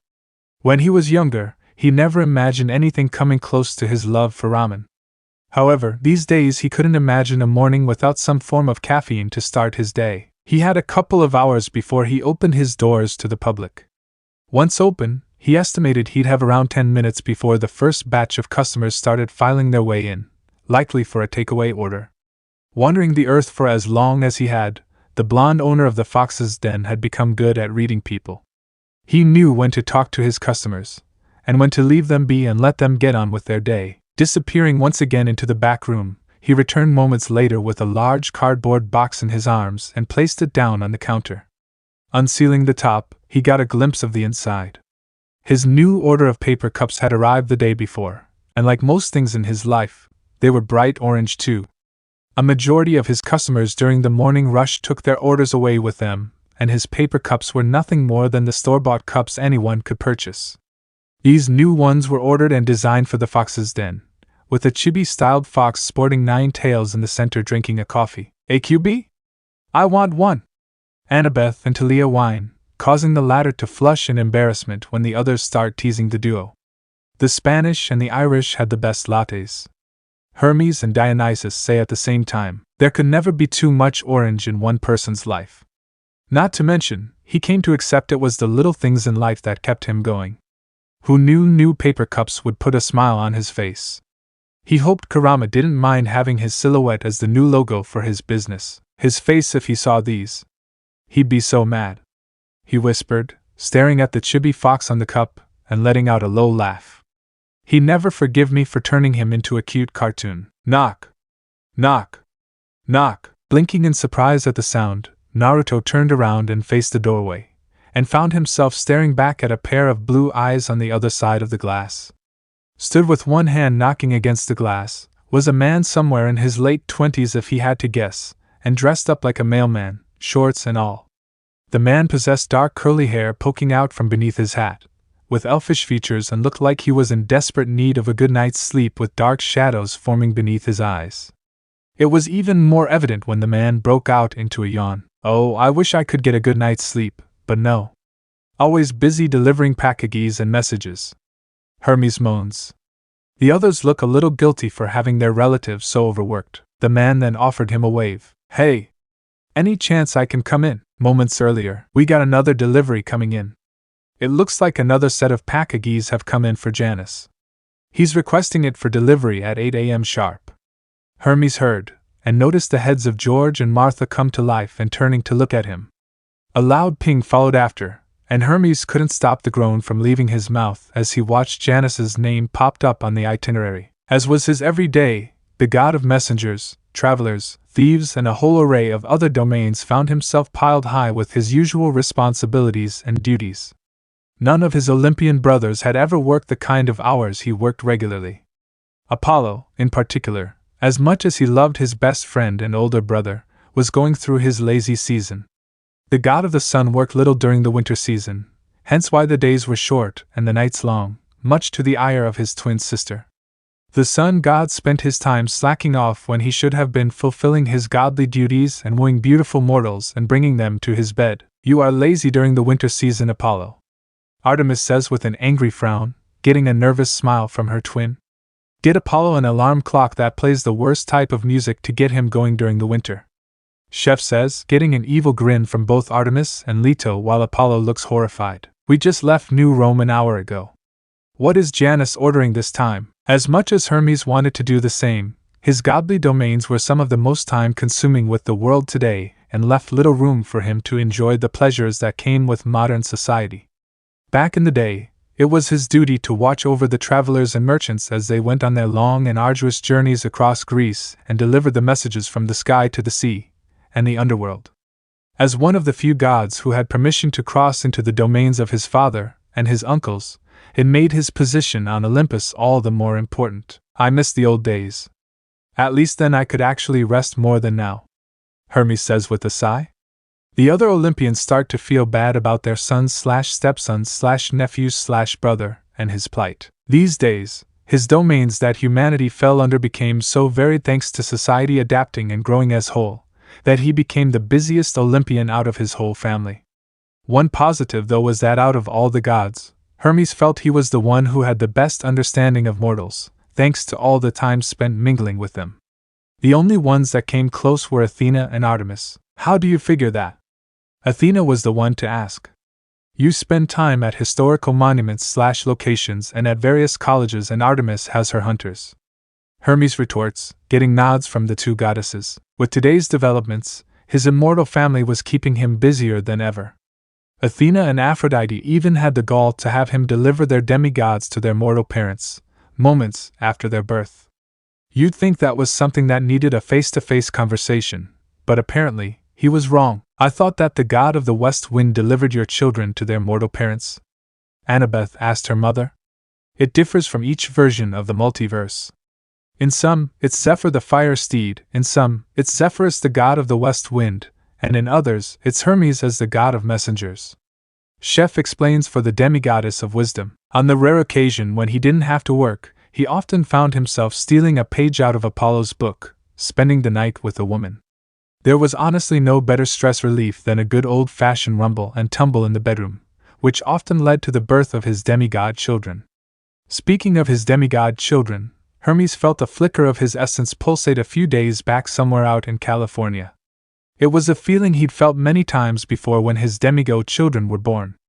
It turned out, a young woman that he spent the night with during the spring of last year had given birth to his latest son, Pigs, Artemis says with a sneer towards her male relatives when they all nod in agreement. You know, even virgins can give beeps and do beep, Artemis, Sally says. MOM/Sally. Percy and Poseidon shout at the same time in shock. She speaks the truth, Aphrodite says with a tittering giggle at the horrified look that the three virgin goddesses have. If it wasn't for his hectic schedule, and the laws Olympus followed, he would visit his children as often as he could.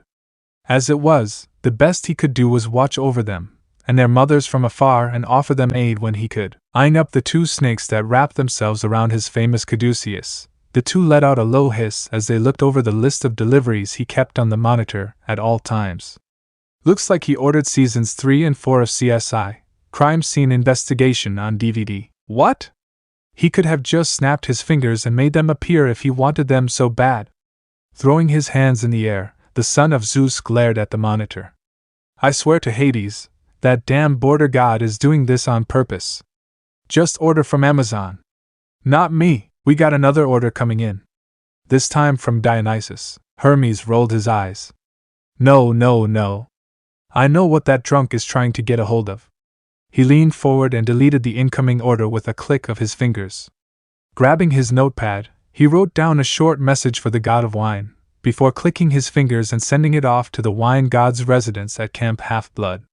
Ever since Dionysus made the mistake of chasing after a nymph that Zeus declared off-limits, he'd been forced to remain sober and not touch any source of wine for 100 years, as well as run Camp Half-Blood.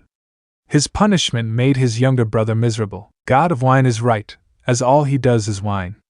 Chef says with a snicker, getting laughs from the other more immature gods, minus the god of wine himself. Zeus just nods in approval at Hermes' decision to deny Dionysus of wine. If he thinks I'm falling for his tricks, then think again. He forgets I'm the god of thieves. His brother would be angry, but he could handle Dionysus. Falling back against his seat, Hermes rubbed his eyes and couldn't stop the yawn from escaping his mouth. Gods, he was tired. The rest of his family didn't know how good they had it. I need coffee, otherwise I'm not going to make it. Stretching out his hand, a mug reading World's Best Grandma, a recent present from Apollo, appeared, coffee filled to the top inside. Giving it a quick sniff, he brought it up to his lips and instantly regretted it. Rolling down the window, Hermes spat the coffee out onto the street, followed soon after by the rest of the mug. As a god, he could make almost anything appear if he willed it so. All he had to do was picture it in his mind, and will it to be. However, with food and drinks and other edible delicacies, said god had to have some skill over the art. He wasn't bad by any means and was known to treat his mortal lovers to a home-cooked meal from time to time, which made the food he conjured pretty good. His aunt Hestia and even his stepmother had given him their stamp of approval. Yet, for some reason unbeknownst to him, Hermes could never make a decent cup of coffee. It was the most ridiculous thing. No matter how hard he tried, the Olympian could not crack the code after years of practicing. It was such a mundane thing, yet he failed miserably at it. Right. How can I make home-cooked meals that Aunt Hestia approves of but can't make a good cup of coffee? Hermes rants in frustration, getting mocking laughs from his brothers and sympathetic looks from his aunt and stepmother, more so the former than the latter. If Apollo, Ares, or any of his brothers found out, they wouldn't let him live it down. Feeling someone tapping his leg, Hermes glanced over at George and Martha, the latter of whom was trying to get his attention. What? We can afford to take a short break. Why not make a stop and get refreshments? Oh? And where do you suggest? He watched as the two snakes turned to look at each other, whisper something to one another, before turning back to look at him. How about that place up the street? Hermes blinked. Place up the street? He leaned forward and squinted his eyes. It took him a moment to realize what George and Martha were trying to point out. Up the road, not even a minute walk, he spotted a light on in one of the nearby windows. Despite Apollo not yet flying his chariot through the sky, street lights were enough to show off the orange frame that wrapped around the front of the store. We already are doing that, Herm. Apollo said with a laugh, with Ares, Hephaestus, and Dionysus laughing as well. Hermes just pouts while getting sympathetic pats on the back from Hestia. The Fox's Den? He read before tapping his chin. Why does that sound familiar? It's the café Aphrodite mentioned a fortnight ago at Apollo's poker night. George hissed, as realization lit up his face. Oh, that's right, how could he forget? It was all Aphrodite went on about all night. After a while, Hermes, along with everyone else, had tuned out the love goddess, but some of what she said had filtered in. All he remembered her saying was that some hunky mortal made one of the most delicious strawberry milkshakes and dessert she'd ever tasted, and that it was so good that Olympus's most beautiful goddess rewarded the mortal with a big smooch in the middle of his establishment. It was so good that she dared to say it might be as good as the delicacies Aunt Hestia and Aunt Hera were known to create. No way in Tartarus they are. Hera snarls, before blushing in embarrassment at her outburst. Hestia just has a small pout on her face. If he remembered right, even Athena and Artemis enjoyed it. If his two elder sisters enjoyed something created by a male mortal, then he must have been good. They were notoriously picky and hard to please. Grinning, Hermes didn't hear what George and Martha said next, before waving his hand and turning his caduceus to its phone form. The Olympian god was already on his feet, closing his truck doors shut with newfound energy, as he marched over to the Fox's Den. Well, let's go and see what the fuss is about. Present. Leaving the counter, the blonde owner of the Fox's Den walked closer to the door, gazing curiously at the man on the other side. Hey, I'm not open yet, and I won't be open for a couple of hours. He pointed to the clock on the wall behind the counter. Come back later, and I'll be happy to take your order. What hope he had that the guy would take his word and leave was proven false when the guy didn't move. Ah, come on. Can't you make an exception this once? Hermes put his hands together in a prayer motion. I've been up for hours. I need a little pick-me-up, that's all. Rolling his eyes and feeling a headache coming on, Naruto took another step closer to the door. It was too early for this. Look, I haven't got much ready. I just walked through the door a minute ago myself. Why don't you go to Starbucks or something? I'm sure one of those is open 24/7. In response, Hermes made a face and stuck out his tongue. No way. I hate all that franchise crap. They stopped making good coffee years ago, and I hear you make a hell of a drink. I have it from a reliable source that you're one of the best in the city. Oh? Who's this reliable source? One of his regular customers, maybe? He wondered if one of those food critics stopped by. He thought he saw one stop by a week ago, taking notes on a little notepad and looking very up themselves. Every order sent his way, Naruto put a little bit of extra care into, resulting in the guy leaving with the biggest smile on his face. It was a good feeling watching his customers leave with big smiles on their faces. I can see Hera being a food critic. Poseidon whispers to Hades, getting a smirk from the Lord of the Underworld. Hera glared at her two brothers almost like she had heard what was said. Hoping to get an answer, the blonde received a wagging finger in return instead. Ah.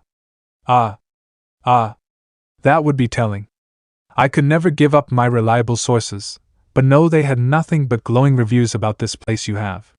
Frowning, Naruto was about to speak, before he got cut off. You're here, and the machines are on. He pointed to the coffee machine behind the blonde and pointed to the coffee that was in Naruto's hands. Come on. Help a fella out. Scratching the back of his head, Naruto looked to and from the mailman and his machines, before letting out a reluctant sigh. Taking a deep breath, he ignored the dark-haired man making a fist in the air, and unlocked the door. No funny business. Got it? Giving the man a stern look, he watched as the mailman threw his hands up in the air. Don't worry. I come in peace and all that good stuff. Cross my heart. He made a little motion with his hands over his chest. I'll be gone before you know it. Right. Rubbing his eyes and looking at the man suspiciously, Naruto gave a short nod and led Hermes to the counter. His gut was telling him this guy was trouble. Something about the guy screamed prankster. He would know, being one himself. Handing Hermes a menu, the blonde leaned against the counter, as he unwrapped his paper cups from their box and picked one out for use. Take a look, and tell me what takes your fancy. I'll let you know if it's currently available, or not. He has you pegged, little bro, Apollo says with a snicker. He's a prankster himself? Hermes says with a wide grin. You got it. Naruto made a motion, and poked his head through the door leading to the kitchen, giving his clones a subtle sign not to come out. He didn't need a mailman catching his clones at work, nor did he want to explain why there were dozens of himself. Nice place you have here, thanks. The blonde replied. How long have you been open? Not long. The blonde admitted. About 2 months. I opened up before the Christmas period started. Kept me busy and gave this place the boost it needed, but it got crazy busy and hectic some days. I sometimes wondered if I made a mistake. Hermes nodded. I bet. Christmas is always the worst when you're in our line of work.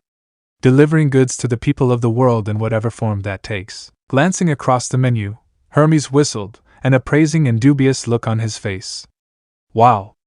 Aphrodite wasn't kidding when she said this menu was varied. There's something of everything in here. The Olympian would admit he wasn't one to visit cafes often. They were more his sister's kind of thing or his aunt's. Like his brothers, he preferred bars or nightclubs since he picked up most of his hookups from them, though he enjoyed an occasional beer or two to go with the night. I need something to keep me awake for the rest of the day. Yay, beer! All the male gods shout in unison, getting eye rolls from the goddesses. There's nothing wrong with visiting a cafe every once in a while, Hermes. Athena was the one to state. Not knowing much apart from the standard caffeine-based beverages, Hermes eyed the drink in Naruto's hand. What do you have? Oh, this? Naruto took a small swig of his drink. It's a Spanish latte. Curiosity piquing, Hermes leaned on the tabletop. Is it any different from a regular latte? To answer his question, he received a waved hand in the middle of the air. It's more of an espresso-based drink with textured milk and condensed milk. It's sweeter than a latte, but not as much as a latte with flavored syrup. Though I don't use sugar in my drink, and instead use honey. Hermes nodded his head and liked the sound of everything he just heard. I'll take one of those.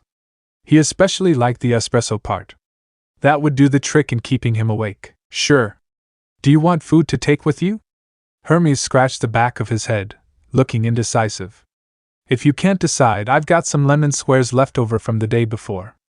They won't be fresh, but they'll still taste good. I can have them bagged up for you. Free of charge since I made them the other day. The god's eyes lit up, and a bright expression washed over his face. That would be great. Thanks, no problem. Take a seat, and I'll bring them over. Watching as the blonde owner turned around and prepared his drink, Hermes spun around and headed for the closest table. Maybe this place was alright after all, and everything Aphrodite was sprouting on about wasn't just hot air. The mortal appeared decent enough. After all, who would give away lemon squares for free? No one he'd ever met, that's for sure. Not to mention, if he could win over his male-hating sister, then the guy must be doing something right. Though, watching as the mortal went to work, he understood why Aphrodite kept mentioning the handsome owner. If he'd won over the goddess of love, then Hermes could count down the days she inevitably invited him into her bed. I agree, Hermes said with a smile. Oui, Aphrodite says with a giggle, getting groans from her husband and boyfriend. Knock it off, you slut, Artemis says in annoyance. Her two biggest weaknesses after all were chocolate and handsome mortals. This guy represented both, which meant he was as good as hers, and he didn't even know it. Though, it could be hard with Athena and Artemis around. Both seemed equally as interested in the mortal, though for different reasons. As far as Hermes was concerned, he was staying out of any trouble those three might create. He thought back to the love goddess. Then again, she does like a challenge. He thought, leaning on the table and resting his head against his arms. I wonder if I should start a betting pool. 100 drachmas maybe? He would have to look into this some more when he wasn't feeling as tired. Sighing and rubbing his face as he waited for his order, Hermes shut his eyes and let his body relax. It was only for a minute. His schedule was getting busier by the minute, and spent all last night going from state to state. He earned this much. Granted, gods didn't need as much sleep as mortals did, and could theoretically remain awake for greater lengths of times. Sometimes days, and possibly even weeks depending on the god. However, he was reaching his limit. Is that true? Percy asked his father, getting a nod in response. Wise choice, Hermes, Athena said in response to Hermes's choice of staying out the affairs of the AAA goddesses. He just needed a moment to relax. After a few minutes passed, Naruto finished the drink, capping the top with a plastic lid and adding a paper sleeve to the takeaway cup. Alright, that's your drink. Give me a moment, and I'll bag up those lemon squares I promised. You alive back there? Zzzzzzzzzzz. Stopping mid-step, Naruto glanced up from the drink, and his jaw dropped when he looked over at the table the mailman sat behind. You have got to be kidding me. The Olympian had his face slumped against his arms, eyes covered by his forearm and mouth hanging wide open, causing loud snores and gargles to come out. A foot twitched against the leg of the chair, and his nose wrinkled. The blonde couldn't believe what he was seeing. Was this guy serious? He wasn't running a bed and breakfast. Marching over, Naruto initially gave Hermes a subtle shake to jolt him into consciousness. He whispered for him to wake up, but Hermes merely turned his head. When that failed, he shook him harder, adding some extra force into the shakes. When that also failed, he started throttling the guy, shaking him like a rag doll. Wake up, damn it! Despite Naruto practically throwing the guy around back and forth in his seat, the guy wouldn't wake up as he slumped back down on the table. The guy must have been the heaviest sleeper he'd ever seen. How heavy of a sleeper is he? This is ridiculous. He contemplated driving his fist into the back of his skull, reminiscent of Sakura waking him up during their Team 7 days. Though, he decided against it. It's not like this guy can't take the hit, he thought, standing back up and narrowing his eyes at the sleeping Olympian. I wasn't sure at first, but his energy matches those three women. He hides it well, and you'd think he was just an ordinary mailman, but he isn't. He acted normally around those women for the simple reason that they gave him no reason to be on guard with them. The blonde shinobi didn't say anything, staring at Hermes as the man's face twitched in his sleep. A smirk grew on his face and started cracking his neck and knuckles. If the guy wanted to fall asleep and leave himself open in such a manner, then that was his business. He was the one who knocked on his door before he was open. He'd been lenient and let the guy in, but now the mailman had the guts to fall asleep as he was about to send him off with free lemon squares. This guy didn't know he was in the presence of Konoha's prankster king. Laughter was heard as Hermes squawked at the fact that he got pranked by who most believed was a mere mortal. Deep down in his heart, Naruto was still a prankster, and always would be. Seeing a prime opportunity in front of him, he couldn't resist. It got him thinking. When was the last time he pulled a prank on someone? Surely it wasn't as long as he was picturing. Over a decade maybe? Either way, he needed to shake the rust from his mind. He wasn't sure how long he had, but he wasn't going to let this chance slip his grasp. Buddy, you don't understand what kind of a mistake you've made. 20 minutes later, Naruto stifled a laugh as he looked at his handiwork. With more time, he could have created something more elaborate, but sadly he had to make use of his more childish side. Gods, he felt like a teenager from the modern world, laughing at something so mundane and perfectly natural. Teenagers found the silliest of things funny these days, but once again, humor was one of the many things that changed over the years. It was all sex jokes and beep references these days. Oh well. At least, this will teach him. Blame this pig for that. Artemis sneered at her twin, but still smirked at the prank of drawing a beep of Hermes's face. The other, more childish, gods all laugh as well while Hermes was again squawking. Creating one more clone, he watched as the clone moved behind the sleeping god, crouched down, and extended his index and middle fingers until they were inches away from Hermes's derriere. A subtle nod from the original made the clone whisper, lightning style, 2-finger jolt. The result was instant. 1 second, Hermes was peacefully sleeping away with his head in his arms, and the next, he was 5 feet in the air, his eyes wide as his hands fell to his bottom as a sharp pain radiated from his left cheek. The clone quickly disappeared as Hermes landed on his feet. Hey! You're awake! Hermes heard, turning around and facing the counter, where the original Naruto was waiting with a drink in one hand and a paper bag in the other. You were really out of it. I tried to wake you, but you're one of the heaviest sleepers I've ever seen. I wondered if you died for a moment. I fell asleep. The god rubbed his eyes, blinking the sleep out of them. When his eyes landed on the clock behind the counter, he went as pale as a ghost. Wait a minute! How long have I been asleep? About 20 minutes. Maybe 25. Oh no. Hermes ran a hand through his hair while the other grabbed his phone out of his pocket. He scrolled through his delivery list and felt his earlier stress return with a vengeance. There was half a dozen more orders, and they were all over the world. This was going to take him all morning and into the afternoon. I'm so screwed. As he headed for the door in a half jog, a cough caught his attention. Naruto stood looking at him with a knowing look, shaking the paper and bag at him. Aren't you forgetting something? Oh, right. Running back and taking his order, Hermes placed some mortal money on the table for the drink before bolting and throwing the door open. Thanks again. As sudden as he appeared, the god of messengers disappeared. As soon as the door shut behind him, the blonde ninja's calm facade broke and started to chuckle to himself. I wonder how long it will take for him to notice, he thought. On his own once more, he clapped his hands together. All right. Let's get this place ready. Olympus, okay. Something funny is going on here. Hermes thought as he walked the cobbled streets of Mount Olympus. Frowning, he watched as another pair of nymphs often found grazing around the foothills of Olympus sauntered off, erupting into a fit of giggles and hushed tones when they saw him. One by one, as the incidents grew, his paranoia started doing the same. Everyone he came across resulted in the same issue arising. It had been like that all day, and Hermes was beginning to think he was amiss on some kind of joke floating around his immortal family. Every delivery stop since this morning, no matter who it was, would either start with them laughing at him or forcing themselves to look away as he handed them their delivery. Even George and Martha, whenever he was inside his chariot/truck, would look away from him. Ha! Even the snakes are silently laughing at you, Herm. Apollo says with a guffaw. Even Hades has a small smirk on his face. He could have sworn he heard them laughing underneath their hisses. Truth be told, he cared little about his companions after his Spanish latte. He could still taste the delicious remnants of his drink on his lips. The Olympian almost crashed his chariot/truck when he brought it up to his mouth for the first time. Not to mention, the lemon squares were heavenly that his eyes nearly rolled into the back of his head. Oh, he understood the appeal after his cup was empty, and his bag of lemon squares became substantially lighter.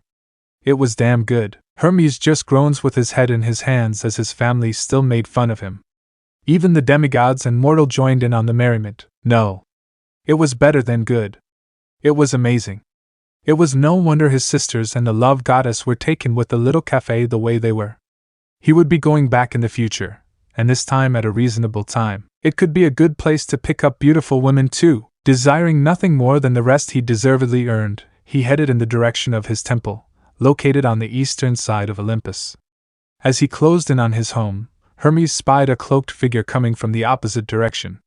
His smile grew, as the scent of toasted marshmallows and wood smoke danced around his nose and grew stronger the closer the figure got. There was only one person on Olympus who carried that delicious scent, and Hestia, the eldest of the gods and the firstborn child of Kronos and Rhea, was as every bit as beautiful as her two younger sisters, carrying the sweet demeanor that earned her the love and respect from every resident on Olympus. Truthfully, she was desired by many on Olympus, and history had shown the suitors that offered them to her beauty. However, all were turned away, as Hestia remained true to her vow. Woe to any man who dared force themselves upon the goddess of the hearth, and would find themselves sent into the eternal darkness within Tartarus. This is true. The big three all mutter as one with dark looks that scream overprotectiveness, getting shivers from all the other males, except Chef. Hello, her dash. Her voice broke halfway through his name, her eyes marginally widening. Oh dear. Huh, Hermes dear. His aunt's face softened, though a hint of annoyance laced her voice. Have you been spending time with Ares again? Or did you run into Io? He shook his head. Not recently. I just got home from deliveries. He hadn't seen Ares all week. The god of war had disappeared off into the mortal world with Aphrodite again, likely on one of their so-called getaways, and the pair likely wouldn't be back for another week or so. Io, on the other hand, hadn't been seen in years. His wayward older sister didn't visit much, primarily due to the estrangement between her and her parents. I see. Hermes watched as a mirror was conjured in his aunt's hand. Have you looked in the mirror recently? Shaking his head, his aunt held the mirror up to his face, and Hermes couldn't stop his jaw from dropping. What the hell? A choked gasp erupted from his body and caught himself leaning closer to the mirror, his hand reaching up and touching his forehead. Aunt Hestia. Yes, Hermes? Why is there a beep drawn on my face? His aunt's smile never faltered. I don't know, Hermes. I was hoping you would fill me in. I'm equally as confused as you are. Hermes got a sense his good-natured aunt was trying her best not to laugh at his current predicament. The way the edges of her mouth twitched, and the way her idle hand tugged at the hems of her sleeves were a telltale sign. It wasn't hard for the Olympian to determine who defaced his face. There was only one moment in the day where he could say he was unaware of his surroundings. Not you too, Aunt Hestia, Hermes said with teary eyes towards his kind aunt, who couldn't contain her giggles. How had he not noticed? It was over 12 hours later. He'd been walking around with a beep drawn on his face the whole day. It was no wonder people couldn't keep a straight face when they saw him. Even Hestia looked ready to bust a gut in hysterics. That asshole barista did this to me. The image of Naruto appeared in his mind, and Hermes couldn't stop his eyes from blazing with godly energy. No wonder he seemed in such a good mood when he woke up, his aunt's eyebrows raised. Barista? He threw his hands in the air. The one Aphrodite keeps talking about. He stomped away, snapping his fingers and making the ink-drawn beep disappear from his forehead. If he thinks he got one over on me, then he's got another thing coming. Doesn't he know who I am? Rubbing his hands like a Disney villain, a devious glint appeared in his eyes. Oh. The payback that's coming his way will be legendary. I practically invented mischief and pranks. The smile never faltered from Hestia. I'm sure, dear. Though I'm sure he meant no harm, so please go easy on the mortal. Nothing life-threatening, please? She asked, with an edge of authority laced in her words. Granted, the mortal had been rather ballsy to do such a thing to her immortal nephew, but he didn't deserve to die over it. Thankfully, Hermes was one of the more laid-back gods on Olympus. If such a thing happened to Ares, or gods forbid Zeus, then she doubted the mortal would last another second. He'd be reduced to ash before he could blink. I can take a joke. Zeus grumbles with crossed arms. His siblings all look at him with looks of disbelief. Even his own children have the same looks of disbelief. I won't do anything rash, and Hestia. I'm just going to one-up him. That's all. I'm not that petty, thank you, Hermes. Watching him walk away, Hestia spied the clothes on his back, before letting out a giggle as she covered her mouth. It appeared the face sketch had not been the only gift Hermes received. On the back of Hermes's mailman uniform, the barista also added some extra patchwork to his mailman uniform. In this case, in bright orange letters, the word juicy, in all capitals, was sewn across his back, with an arrow pointing down to her nephew's posterior. Wabiyuha! Hermes squawked in pure shock, while everyone else's Aotia fell, rolling on the floor laughing, at the audacity of the barista. I wonder how long it will be before he notices. Hestia muttered to herself, watching her nephew march away before continuing down the path, the odd giggle escaping her lips throughout the rest of her day. Okay, I've 3 coffees for the 3 of you, Naruto spoke cheerfully, lowering his tray close to the table as he placed the 3 cups of steaming coffee next to his waiting customers. I'm sorry for the wait. It's been a little hectic in here this past hour. That's okay. We don't mind, the woman in the middle said, her dark brown eyes flickering between Naruto and the 2 other women on either side of her. It smells heavenly, doesn't it, girls? Absolutely. It was worth the wait. His smile widened a fraction, and bowed his head to them. You're very kind. If he had to guess, the 3 young women sat around the table appeared to be sisters, possessing long dark hair and elfin-like features that only served to enhance their appearance. They attracted some attention from the other patrons, though they didn't appear to notice. Though the winter was reaching its end, and its chill lingered in the air, all 3 were wearing dress tops that left their arms bare. Each was comprised of different shades of white, making Naruto shiver looking at them. He guessed some people didn't get affected by the cold as others did. He wished he was that lucky. Okay, they have to be nymphs, Artemis says with a huff. Leto just lets out a giggle at her daughter's antics. Most of the males are unable to respond as they are ogling the nymphs. Only Hephaestus and Percy aren't ogling the nymphs. Zeus and Hades smacked on the back of the head, Gibbs's head slapped from NCIS, by their respective wives. Moments before the 3 women came inside, the current of the wind strengthened for the briefest of moments. It was enough for the regular citizens of New York not to make heads or tails of it, but it was enough for him to take notice. Years of training on Mount Myaboku had sharpened his senses to an extreme level, to the point where he could sense nature chakra and related energy sources without the need to activate Sage mode. The women, while nowhere near the level of particular individuals that visited the Fox's Den, he could sense they were still stronger than the average human by a sizable amount. Not to mention when they walked into view of the store, he could have sworn their hair and the hems of their dress tops were dancing in the air. Wind nymphs. They must work for Aeolus, Zeus says with a leer, getting a smack from Hera again, who sighs in disappointment. Why did I marry such a skirt-chasing horndog again? Hera asks herself under her breath. Like the others, he saw now reason to keep them away. As long as they didn't start any funny business, then they were welcome any time. Now, I've got 2 slices of the Russian honey biscuit cake. He lowered the plates down, and felt a bubble of excitement as the 2 women on the left and right made dreamy expressions as they gazed at their orders.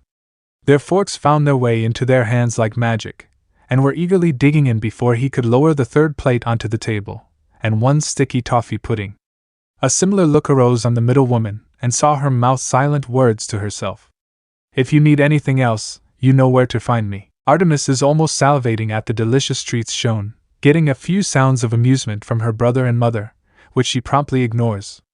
Even Hestia looks like she wants to have such delicacies herself. We certainly will, she muttered, slipping a piece into her mouth and letting out a sigh of pleasure. The 2 next to her erupted into a fit of giggles, with the blonde leaving them to enjoy their orders. Truth be told, as he wandered back to the counter, he noticed more and more similar individuals and groups like the 3 women appearing as of late. It had been happening over the last couple of weeks, during sporadic times in the day.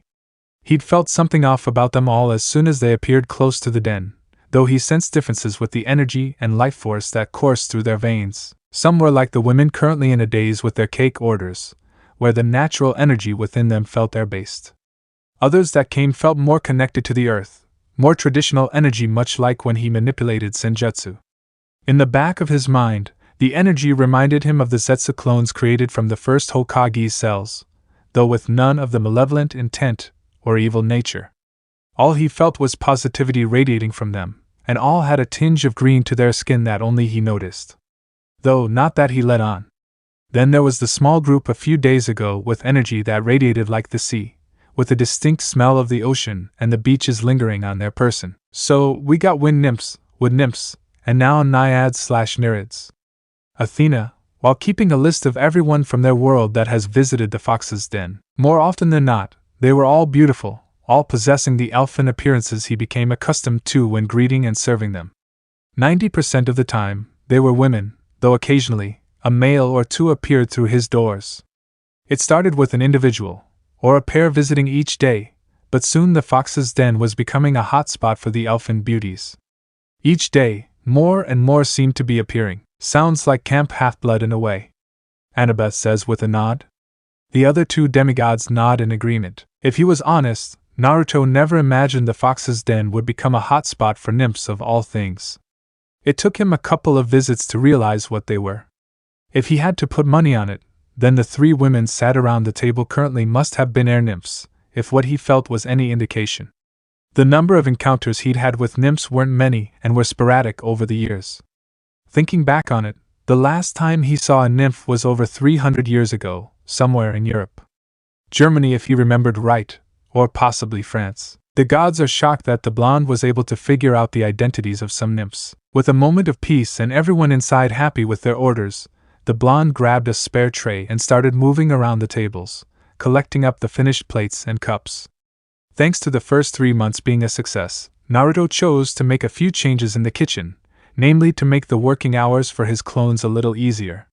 His clones had been a godsend, and if not for them, his menu for the den would have been a fraction of what he offered, especially when it came to the cakes and desserts. So, he installed a commercial dishwasher and glass washer, instead of cleaning them all by hand by the sinks. So far, it had made a world of difference. It was always funny to see how the smallest of things could make all the difference in the workplace. Hermes and Hephaestus had to nod at that logic, as they had the most experience with such things. Hades just starts grumbling about his workload, getting a sympathetic pat from his sister Hestia. He was halfway around the room making his rounds, his tray stacked high with plates and cups when he found himself freezing in place. His eyes flickered up to the entrance of the den, hovering over the door. Slowly, he journeyed back to the front after dropping the tray off in the kitchen, handing it off to a clone who looked at him with a serious expression. Every clone behind him had stopped, each wearing a similar look on their faces. "I wonder who he senses this time?" Sally asks out loud, getting shrugs from everyone else. They felt it too. It was another energy signature. However, this one was vastly different from the nymphs that occupied his tables. He didn't sense any attachment to the air, or the earth, or the sea. It was darker in nature, and made the hairs on the back of his neck stand on end. In short, the energy felt like death. Looking across the room, the trio of nymphs had sensed the oncoming power as well, if the way their bodies stiffened. Their eyes were as wide as dinner plates, expressions stuck in a mask of fear and terror.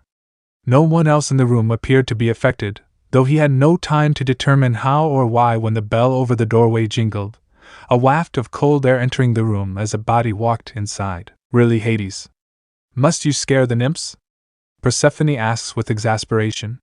Hades just keeps a stoic face on the outside while sweating on the inside. "I don't think that it's Hades, Kore," Demeter says to her daughter. The person in question was male, standing around the same height as himself with skin the color of teakwood. His eyes were a haunting shade of gold, like the honey he offered to his customers with their tea and coffee. Long black hair flowed past his shoulders, like a curtain of shadows that covered part of his suit that made the Hollywood stars from the TV look inadequate in comparison. Across the room, as he made his way towards the counter, some of his female customers took notice. If the blushes appearing on their faces were any indication, they found the man very attractive. When he got to the counter, Naruto noticed the man looking around the room, not giving anything away with his expressionless face. "Must be Thanatos," Hades said with a smirk in appreciation of his faithful lieutenant. Melinoe just huffs at the appearance of the god. The man made him feel a little on edge, though outwardly he didn't show it. Anyone that gave off a sense of death needed to be closely watched, especially around so many civilians who were none the wiser.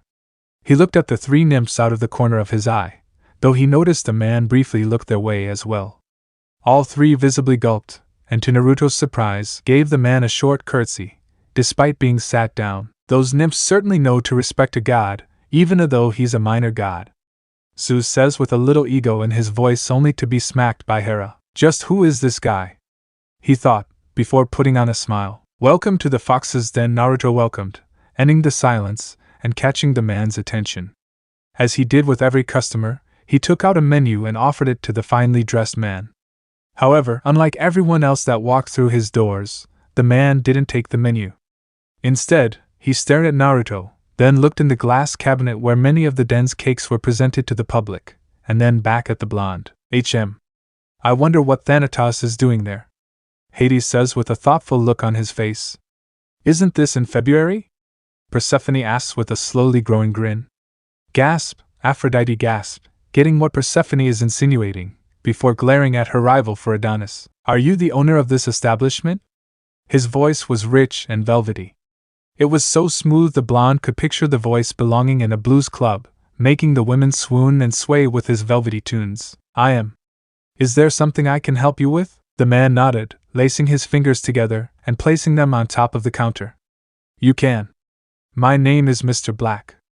I'm here representing a client, if you will, who wishes to privately book your establishment out for an afternoon. Naruto's eyebrows raised in surprise. This was a first. Really? Truthfully, he hadn't looked into the idea of customers privately renting the space out for an afternoon, or an evening. Really? The man nodded, his face remaining impassive as Honeygold met blue. My client has caught wind of your establishment and heard the glowing reviews from members of her family that have already visited.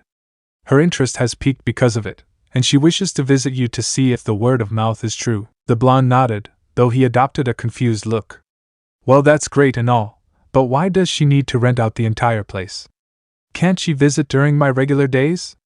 The list when we're open is displayed on the window on the right as you enter. Unfortunately not, due to certain time constraints. The man known as Mr. Black answered back immediately as if expecting the question.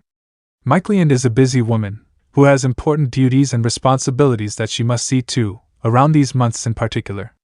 The man shifted his stance, reaching into his pocket and pulled a check.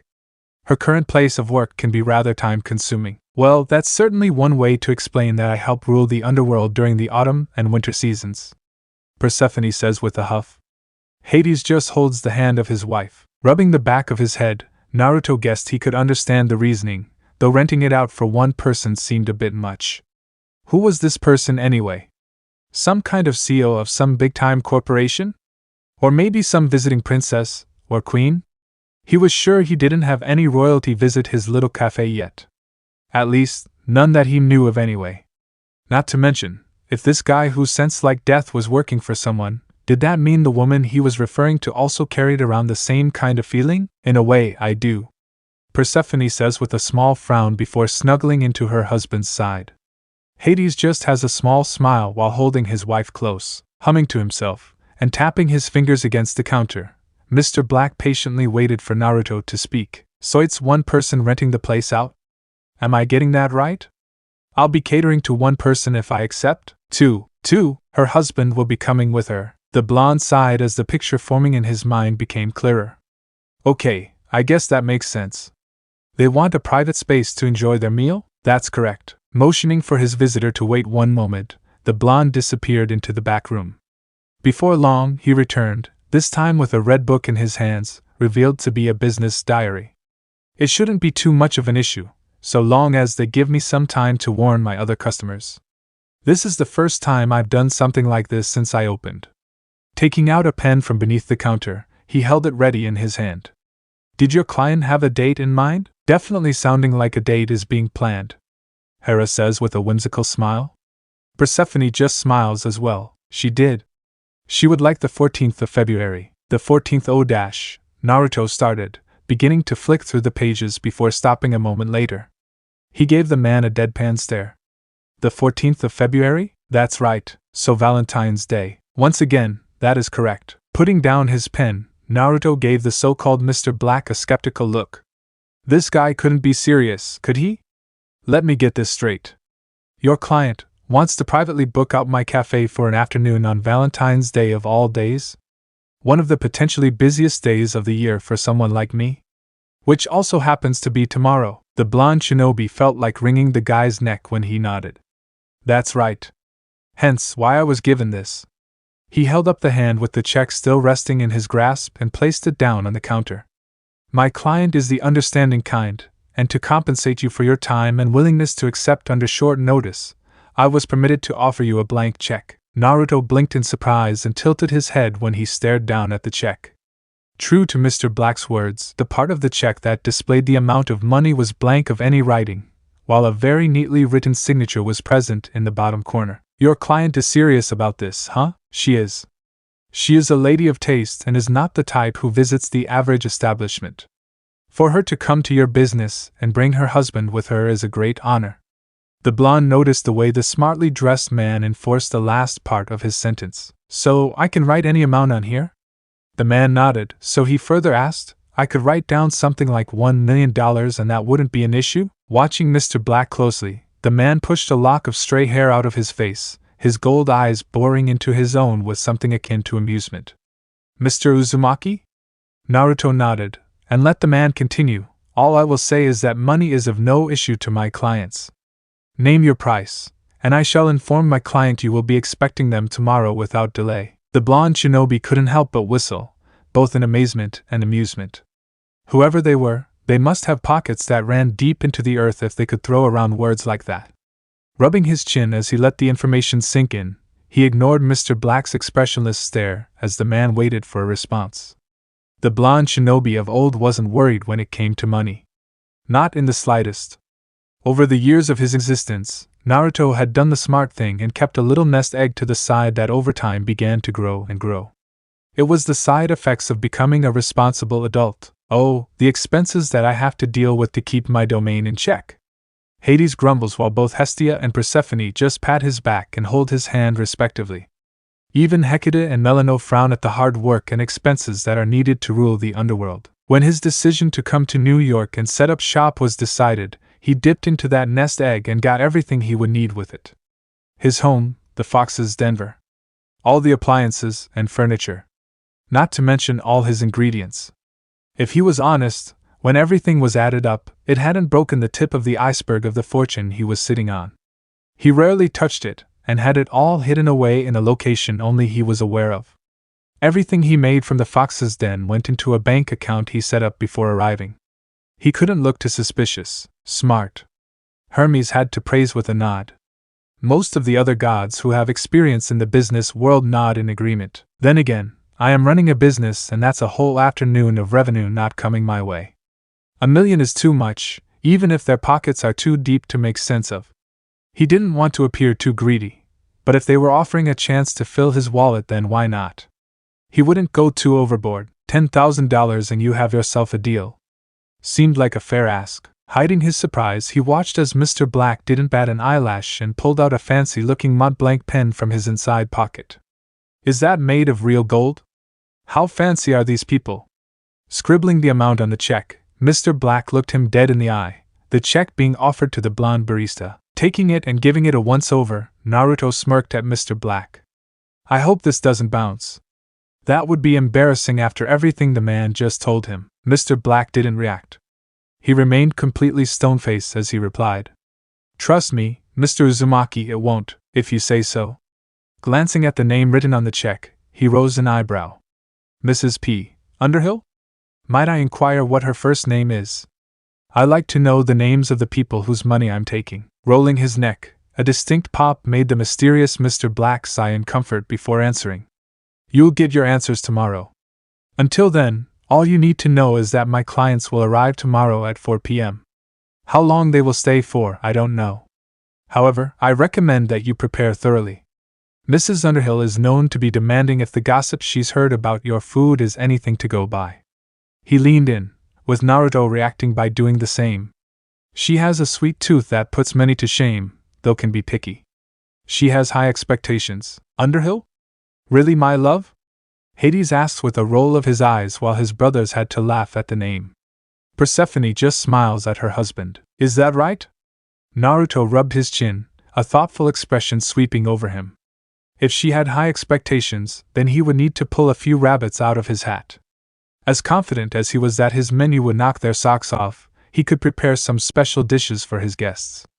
If they were willing to part with $10,000, then he was going to give them their money's worth. A couple of ideas were floating around. He could have a lot of fun with this. He had a few dishes in the pipeline he could test out tomorrow. Are there any dietary restrictions I should know about? We don't have food allergies. All the gods and the one titan shouted at once. The 3 demigods and 1 mortal just grumble about the unfairness of that. None. Any preferences I should know about? Again, Mr. Black shook his head. Well, that made things easy. All right then. In that case, you have yourself a deal. The blonde extended his hand to the man. Tell Mr. and Mrs. Underhill I'll have some specials whipped up just for them. I'll make sure they get their money's worth. It took a few moments of silence before Mr. Black reciprocated. The man had a firm handshake, and Naruto couldn't help noticing how cold the man's hands were. They felt like ice cubes. I'll pass on the message. Nodding, the blonde pocketed the check. Before the man left, he spoke up again. Can I get you anything before you go? Mr. Black was prepared to turn around and leave at a moment's notice, but he couldn't deny the smell radiating from the fox's den was heavenly. He looked across the room, ignoring the shivering forms of the nymphs, and looked at what some of the mortals were eating and drinking. He hadn't visited a café in the mortal world in decades. His eyes flickered to the cabinet with the cakes, zeroing in on the chocolate cake to the far left. Hades just had to groan at his lieutenant's deep love of chocolate. Artemis is licking her lips at the sight of the cake, getting laughs from her twin and mother. His tongue licked the edge of his mouth. That looks good. Straightening his tie, his voice was low, almost a whisper. I'll take a slice of the chocolate cake to go, and a regular coffee with no sugar. Coming right up. Valentine's Day. My dear, you can't be serious. Hades muttered, his voice low as his dark eyes took in the orange frame that wrapped around the front of the building. He'd never seen something so hideous and deliberate in centuries. It was like a monstrous beacon of color, and far too bright for his rich taste. Being in an environment where the brightest colors were the glowing crimsons and dark yellows that emanated from the rivers of lava that ran through the underworld, he could say that if he ever found something that sickly shade of orange anywhere near his home, he would send it deep into Tartarus. It would never see the light of day again if he had his way. Who in their right mind would paint the front of their business orange? Does that mean you would cast me deep into Tartarus, brother? Hestia asks with a pout as the fire she creates is the same as the color of the front of the fox's den. Hades vehemently shakes his head in the negative, getting a smile and a hug from his eldest sister. Standing on his left, his wife of nearly 5,000 years, nearly 5 millennia, stood in all her outstanding beauty and glory, an array of shopping bags of all shapes and sizes in her grasp. Persephone was as beautiful as the day he first laid eyes on her, more so than that pesky love goddess in his opinion. The shining flower of the underworld, her very presence brought out a side of the eldest son of Kronos that few would get to see. When it was time to separate, and her time came to return to Olympus, it was like the joy and happiness she brought with her would evaporate, leaving nothing but his dark thoughts and the ever-present wails of those within the fields of punishment. Is that why you have demigods, my love? Persephone asks with a frown. Hades just nods with a look of regret on his face, before Persephone just grabs his hand in hers. He felt his wife lean into him, the top of her head barely coming up to his shoulder. Even wearing those ludicrous heel boots she chose to wear on their outings into the mortal world, he towered over her, as he did with most people. He didn't show it, but he was disappointed she wasn't wearing the black dress she frequently wore whilst in the underworld. The one that billowed around her body like smoke, and gave off an aura of mystery. Millennia on from the day they married, and his wife was still capable of making his godly ichor boil with desire. Get a room, you two. Melinoe gags, not wanting to hear her parents be all lovey-dovey with each other. Pesky? I'm not pesky. Aphrodite screeches in denial. Denial isn't just a river in Egypt, Dite. Apollo says with a grin. Don't be a bore, Hades. There's nothing wrong with adding a splash of color to an otherwise dull palette. A snort came out of Hades. Persephone, a splash of color is painting a window frame red, or a letterbox a shade of blue. A splash of color is not painted the outside of the building the most hideous shade of orange imaginable. Be that as it may, I like it. You would like it. Are you doubting my tastes? Never, my dear. I'm merely showing how different our color preferences are. Dressed in one of his finest suits for their day in the mortal world, the god of the underworld hadn't been able to hide his skepticism when his wife informed him of their plans for Valentine's Day. If the elder god was honest, he didn't see the point in Valentine's Day. It was a silly little mortal holiday that used that dreadful son of Aphrodite and Ares as the mascot. The love goddess was bad enough on the rare occasion that he came into contact with her, but her son was equally as bad. The only difference between them was Aphrodite knew where the line was when it came to her Olympian family. Eros, on the other hand, had a habit of forgetting the line existed. Wimpy mama's boy. Ares grumbles in regards to his son. Even Hera frowns at the mention of her grandson, not liking how he can interfere with married couples. Being one of the few gods who could strike genuine fear into the hearts of an Olympian like Zeus, Demeter and Hera, thanks to the powers endowed to him by Aphrodite, Hades always kept one eye open should he discover Eros was nearby and in the neighborhood. Those love-enforced arrows of his could do more harm than good. By some divine miracle, the son of Aphrodite knew better than to pick a fight with him, though he couldn't deny a piece of him wished the little pigeon-winged cherub would give it a try. "You leave my baby alone, Hades," Aphrodite screeches in protective mother mode. "As long as he leaves me alone, I'll do nothing to him," Hades says in a bored tone. Oh, the satisfaction he would get from beating that little annoyance into Tartarus would be legendary. Back to the point of Valentine's Day, Hades didn't understand why he needed to show his wife how much he loved her on this one particular day. During the 6 months of the year that Persephone was in his embrace, he tried to show her every day how much he loved her. Granted, there were missteps along the way and their time together had been a learning experience for both of them. His undeserving black heart did love his queen and wife to Tartarus and back. He didn't need a silly holiday to show it in excess. Perhaps spending some time in Tartarus would toughen the brat up. Ares mutters in thought, getting a kick to the shin and pelted with shoes by Aphrodite, who is glaring at her boyfriend. Hades just smirks, planning on helping should Ares go through with it. "Well, shall we go in?" Persephone asked, her watery gold eyes silently motioning to the front door and unaware of his thoughts. Sighing, the god of the underworld knew there was no getting around it. "Very well," Persephone puffed out her cheeks in annoyance. "You could try and sound enthusiastic." "That was me being enthusiastic." His response only served to get a groan out of his wife. Crossing his arms over his chest, his dark pupils flickered to the corner of his eyes, looking in the direction of the Empire State Building. A heavy scowl marred his face, and one of his hands tightened into a fist. Although the mist shrouded Olympus from the sight of the mortals, Hades could feel its presence lingering over the famous skyscraper. The home of the Greek pantheon has never been a home to him, nor did it welcome him like it did the rest of his family. "The Romans have more respect for me as Pluto than the Greeks," Hades grumbles with crossed arms while Persephone just snuggles closer with her husband. Being near its doorstep, it never failed to stir up old and bitter feelings. His so-called family were the ones who made him into the person he was, keeping him at a distance at all times and never trusting him the same way after the Titanomachy. His temple should have been on Olympus, just as his brothers and sisters were built on its surface.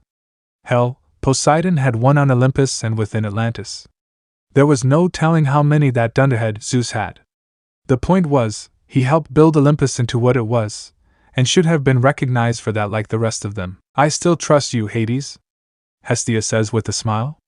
Hades just gives a small smile in return, while Hestia gives her other brothers and sisters a pouty look at their childish antics. Why couldn't they have gone to another city? Before Hades could let his thoughts begin running away, the petite and smooth hand of his wife laced through his fingers. The contact was enough to halt those thoughts. "Stop thinking about them." "I wasn't." He didn't fight her grip as she pried his hand away from his crossed arms. "Yes, you were." A pang of sympathy ran through Persephone's chest. The goddess of spring had learned the telltale signs of her husband over the millennia. She knew something was bothering him like a pit in her stomach. "I know you don't like being so close to Olympus, and it stirs up old feelings and grudges, but we've had a nice day out so far, haven't we?" It took a moment, but Hades gave a short nod. "Good, I'm glad. Let's not spoil it with ill feelings. I know my husband so well," Persephone says with a smile. "I just wish I was the same with mine." "I'm sure that Amphitrite would feel the same if she was here too," Hera says with a scowl towards her husband. His expression softened. "It's not that I haven't enjoyed our time today. I have enjoyed it, I promise. He gave her hand a light squeeze, and felt the corners of his mouth twitch up when she smiled at the gesture. I don't see why we couldn't have gone somewhere else. California? Boston? Even Miami would have been a welcome change. The essence of my siblings and Zeus's ilk can be sensed all across New York. I'm surprised we haven't run into one of them yet. I like Miami, Poseidon says with a small pout. Apollo just nods with a big grin on his face. A sigh escaping her lips, Persephone dropped her bags and laced her arms around her husband's neck. The gesture was enough to feel Hades lean his body into her, embracing in the warmth she provided. Despite the size difference in their appearance, the queen of the underworld proved she was stronger than she looked. Today is all about us. Don't make it about them. Hades stayed silent for a couple of moments, letting her words sink in. I know, and I'll try. No, try. Do or do not do, Apollo says in a Yoda-like tone. This got some laughter from the demigods and the more immature gods. That's all I ask. Standing on her tiptoes, Persephone laid a gentle kiss on her husband's pale cheek. Put them out of your mind and enjoy this place with me. I've heard great things about it. Even Thanatos told me how much he enjoyed the food here. The crumbs from his chocolate cake were still on the corner of his lips when he came to confirm the reservation. I guess if Thanatos enjoyed it, then it's worth a try, Hades admitted. Like most of the gods and goddesses of his ever-expanding godly family, his lieutenant was a picky eater, and like himself, had a rich taste when it came to mortal cuisine. If Thanatos enjoyed what he ate, then it couldn't have been awful, though he was still skeptical about the kind of man that painted part of a building orange. Lead the way, my love. Persephone beamed at Hades, the twitching of his lips strengthening until a small smile graced his often scowling face. Pushing the door open, the sound of the bell rang as they entered. Like their fellow immortals, a wave of warmth shrouded over them, and Hades watched as his wife visibly relaxed, and together they took in the room. The rich smell of coffee laced the air, reminding him of the mornings his wife would wake him up with his favorite blend of coffee.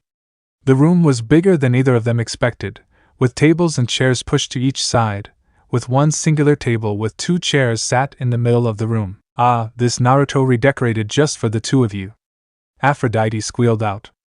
Everyone else just held their ears in pain. You must be the Underhills. Both sets of eyes gazed over to the counter, where the patiently waiting owner was stood. The Underhills?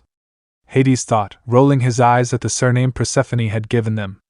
His wife loved coming up with new aliases for them during matters like this. Walking out from behind the counter, Naruto extended his hand to Hades, a pleasant smile on his face as greeted the pair of immortals.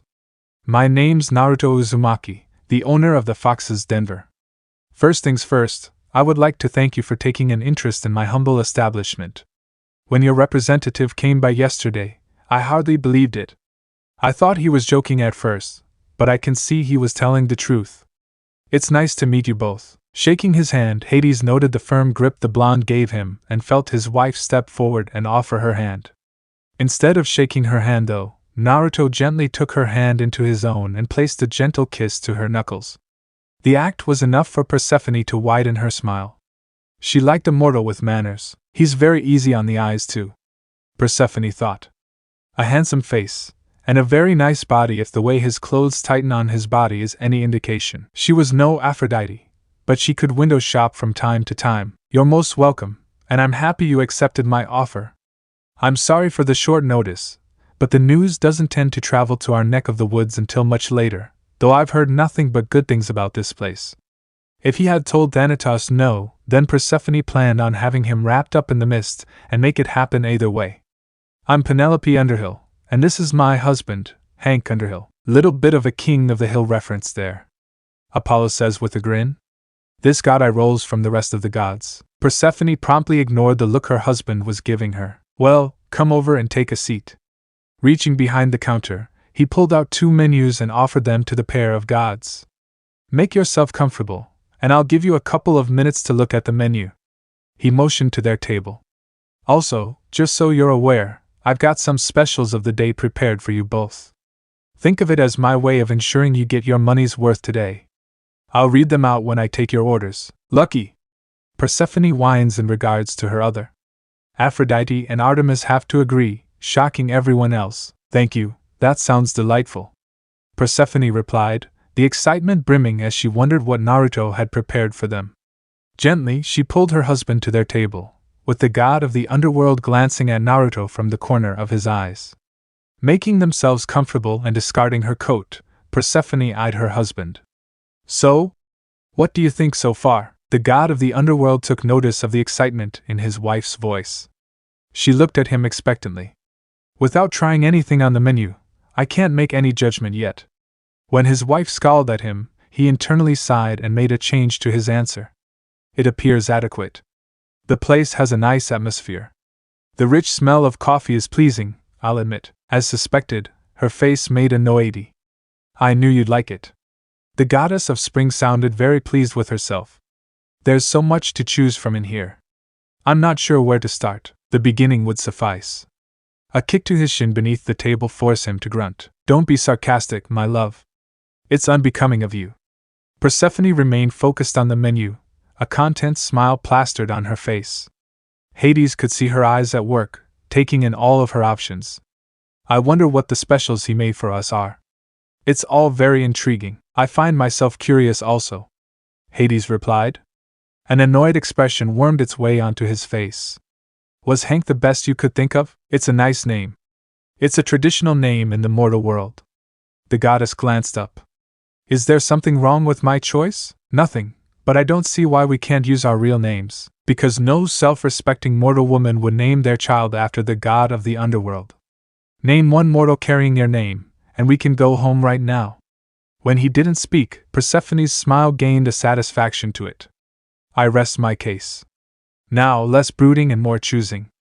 Understood? Remaining silent, Hades opened the menu up and let his dark eyes scan over the contents.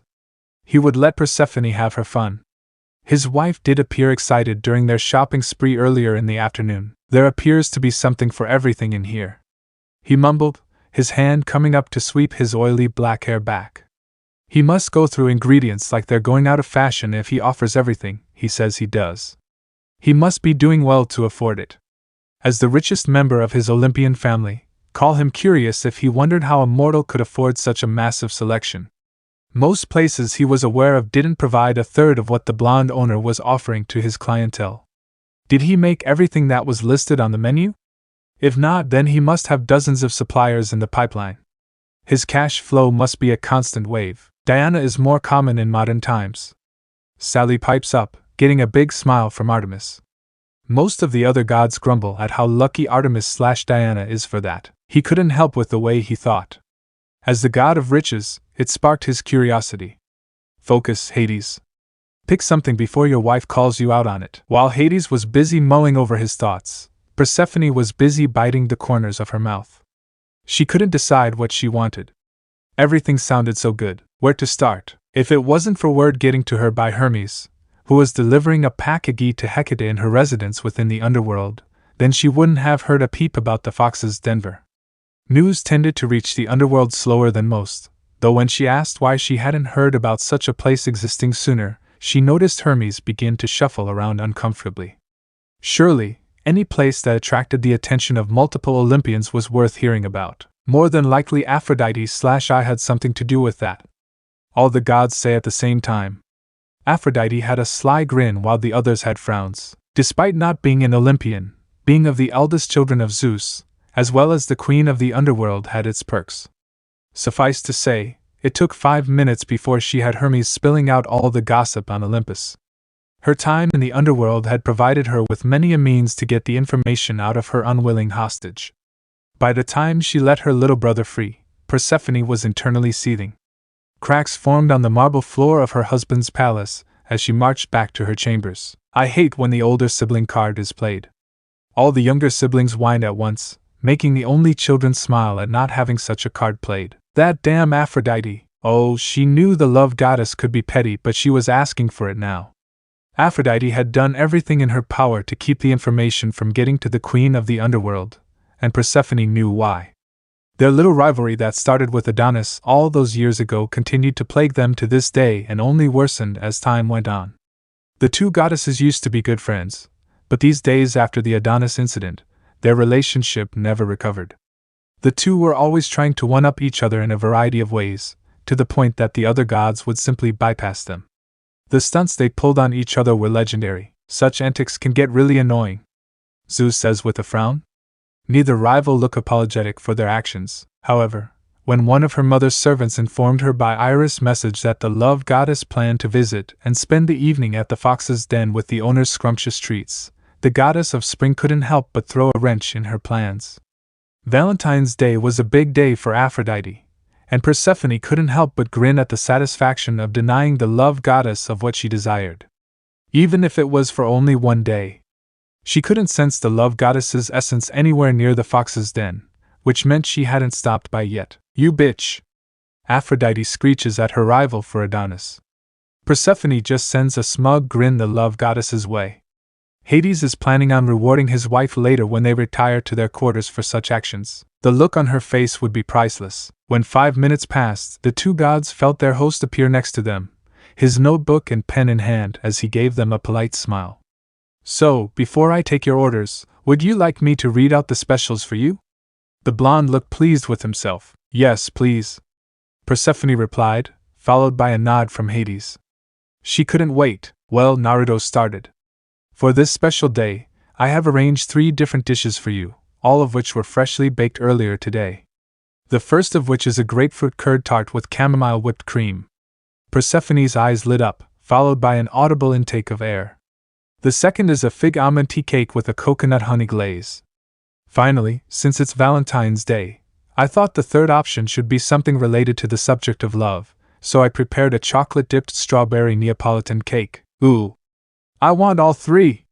Artemis, Aphrodite, and Persephone all squeal in joy. Chocolate! A voice screams from nowhere, startling everyone. Hades hummed as he leaned back in his chair. The god of the underworld wouldn't admit it out loud, but the choices laid out to them sounded very appetizing. If the mortal prepared such dishes for them, and if he liked them, he would be willing to leave a generous tip for the man, despite the money already provided. Despite his reputation, Hades commended hard work and dedication. Looking at his wife, Persephone was practically bouncing in her chair. Her eyes lit up like fireworks. This is true, Hades says with a nod. Can you say the same?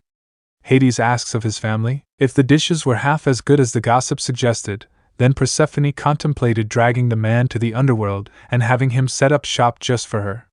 She had a spot in mind next to her famous garden. That way, she and her husband could have their orders brought to them on the veranda overlooking the fields of asphodel. Her fellow goddesses might not be happy with the change of location, and it meant they would have to gain her husband's permission to enter his realm if they wanted to visit. Le gasp! Aphrodite said while both Artemis and Athena gasped as well. Now, Persephone, there's no need to deny your sisters from getting such yummy treats, Hestia says in a teasingly scolding tone. Seeing wife's excitement, he snapped his menu shut and looked his wife square in the eye. In that case, we'll take all 3. My wife and I will share a plate of each of your specials between us. Naruto nodded and wrote it down on his notepad. His smile widened when he saw Persephone reach over the table and take her husband's free hand into her own. A tiny smile grew on the face of Hades and winked in his wife's direction. It was beautiful to see how in love the pair were with each other. He got the feeling the husband was the type who would go to the moon and back if it made his wife happy. You guys are a sweet couple. That's kind of you to say, Persephone replied, her thumb tracing against her husband's pale skin. He can be as stubborn as a mule when he wants to be, and moodier than a bull seeing red, but deep down my hubby is a softie. Not enough people are lucky enough to see that side of him, but I do. She gave her husband a reassuring squeeze.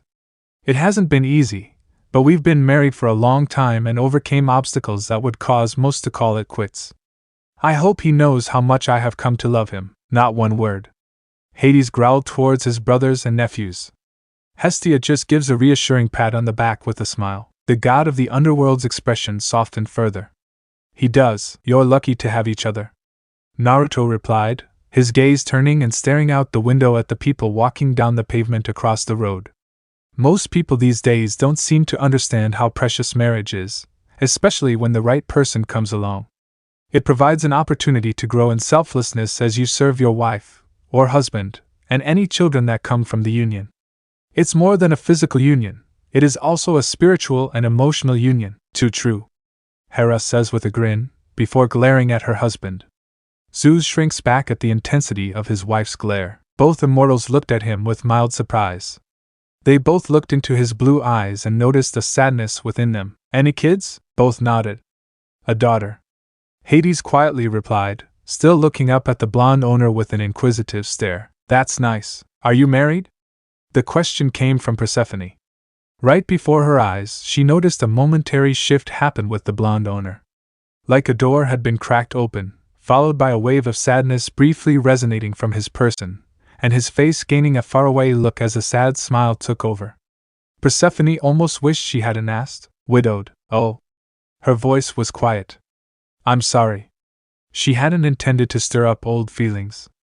To be so young and already a widow must have been difficult. He looked barely out of his 20s. It took a few silent moments before the blonde shook off the sadness, his smile returning to normal and waving a hand in the air. Don't be. It was a long time ago. Seeing you both together reminds me of my time with my wife, and how I wish we had longer together. I miss her dearly. He brought his notepad and pen back up. Now let's keep going with your orders, shall we? What would you both like to drink? Harsh. That's the downside to marriage for mortals, Hera said with a small frown of sadness. The others that happened to be married nod in agreement. Oh, that's right. They still had their drinks to order. Releasing her husband's hands, Persephone had a skim through the menu one last time before she confidently knew what she wanted. I would love one of your coconut and vanilla cappuccinos, please. It sounds delicious. Nodding his head, Naruto turned to Hades. Could you serve anything a little stronger? Hades asked. The hot drinks offered on the menu sounded good, but the elder god had a desire for something with an extra something in them. Stronger? In what way? Say with a little extra kick? Hades put some emphasis on the last part, and Persephone watched as an understanding occurred between the two men. Tapping his chin with his pen, Naruto made a humming sound. I get you. Normally, I wouldn't serve any alcohol in my drinks, which is why I haven't put any on the menu. Although, I could make an exception given the private setting. Did you have something in mind? Perhaps an Irish coffee? Would that be out of the question? A half grin stretched onto Naruto's face. I think you might be in luck. Naruto gave an appraising look. I like your style, Hank Underhill. Hades nodded in the blonde's direction, saying nothing about the alias. It will take a bit longer to prepare, so I hope you don't mind the wait. That's fine. The rulers of the underworld watched the blonde disappear and get their orders ready, leaving the pair to rejoin their hands across the table. He seems nice. He's all right, Hades replied. For a mortal anyway. Persephone leaned her free elbow on the table and placed her head in her palm. We should bring Melinoe with us next time. That girl doesn't leave the underworld enough. Although she rubbed tiny circles in the back of her husband's hand. It might have to wait until the fall. I'll be returning to Olympus in a few weeks. Maybe we can plan an outing for the three of us when I return in the fall? A grunt came out of Hades's mouth. He wasn't against the idea. He just didn't like hearing his wife speak about their upcoming separation for 6 months. Don't be like that. It will give us something to look forward to when I return in the autumn season. I'd like it better if you stayed with me all year round. Hades spat bitterly. If it wasn't for that overbearing idiot, I'm forced to call my sister throwing a tantrum, then you would be with me always. To this day, after millennia had passed, the relationship with Demeter only worsened over time. The goddess of the harvest and the seasons couldn't accept that Persephone could love someone like him. If Demeter had her way, which at one point she did, then she would lock her daughter away in a secret location only known to her, and barred anyone else from their family from ever seeing her. Demeter took the term mother knows best to an extreme level, and he knew how frustrated Persephone could get with the woman who tried to control every aspect of her life. That's not true, Demeter denies vehemently. It's the truth, Apollo says meekly. Apollo is right, mother, Persephone says with a sour look on her face. You do take the expression being a mother hen to an extreme degree, sister, Hestia said as well, with Hera nodding in agreement. You're doing it again, my love. A knowing look crossed over her face before the goddess stood up from her seat. Never breaking the hold on her husband's hand, Persephone guided her chair around the table and sat next to him. You can't help yourself with forcing negative feelings to filter into your mind, can you? What am I going to do with you? You could stay with me, and tell Demeter to funk off back to the nearest wheat field. he replied, though regretted it when Persephone picked up a spoon and bopped him on the forehead with it. "Ow, you might not like her, but she is still my mother, no matter how overbearing she can be. It comes from a place of love." Leaning back in her chair, she crossed one leg over the other. "If you're a good husband for the rest of today, and you don't allow any more negative thoughts to filter their way in, I might consider treating you later." "Treating me?" Reaching next to the table, Persephone pulled up one of her many shopping bags and gave it a shake in the air, while you were busy ogling one of the store's clerk chests. She gave him a brief look, making Hades have the decency to gulp. Though he'd been more discreet. "I went and got a little something from the lingerie department. I thought I could wear it tonight." "The lingerie department?" Humming in confirmation, a coy smirk wove its way onto her face. "Would you like me to wear them for you tonight? It comes with this little piece that leaves little to the imagination." Hands still together, Persephone could almost feel her husband's godly ichor begin to heat up at the thought. "Would you like that, my love?" "Very much so." He'd be a fool not to follow her orders. "Good.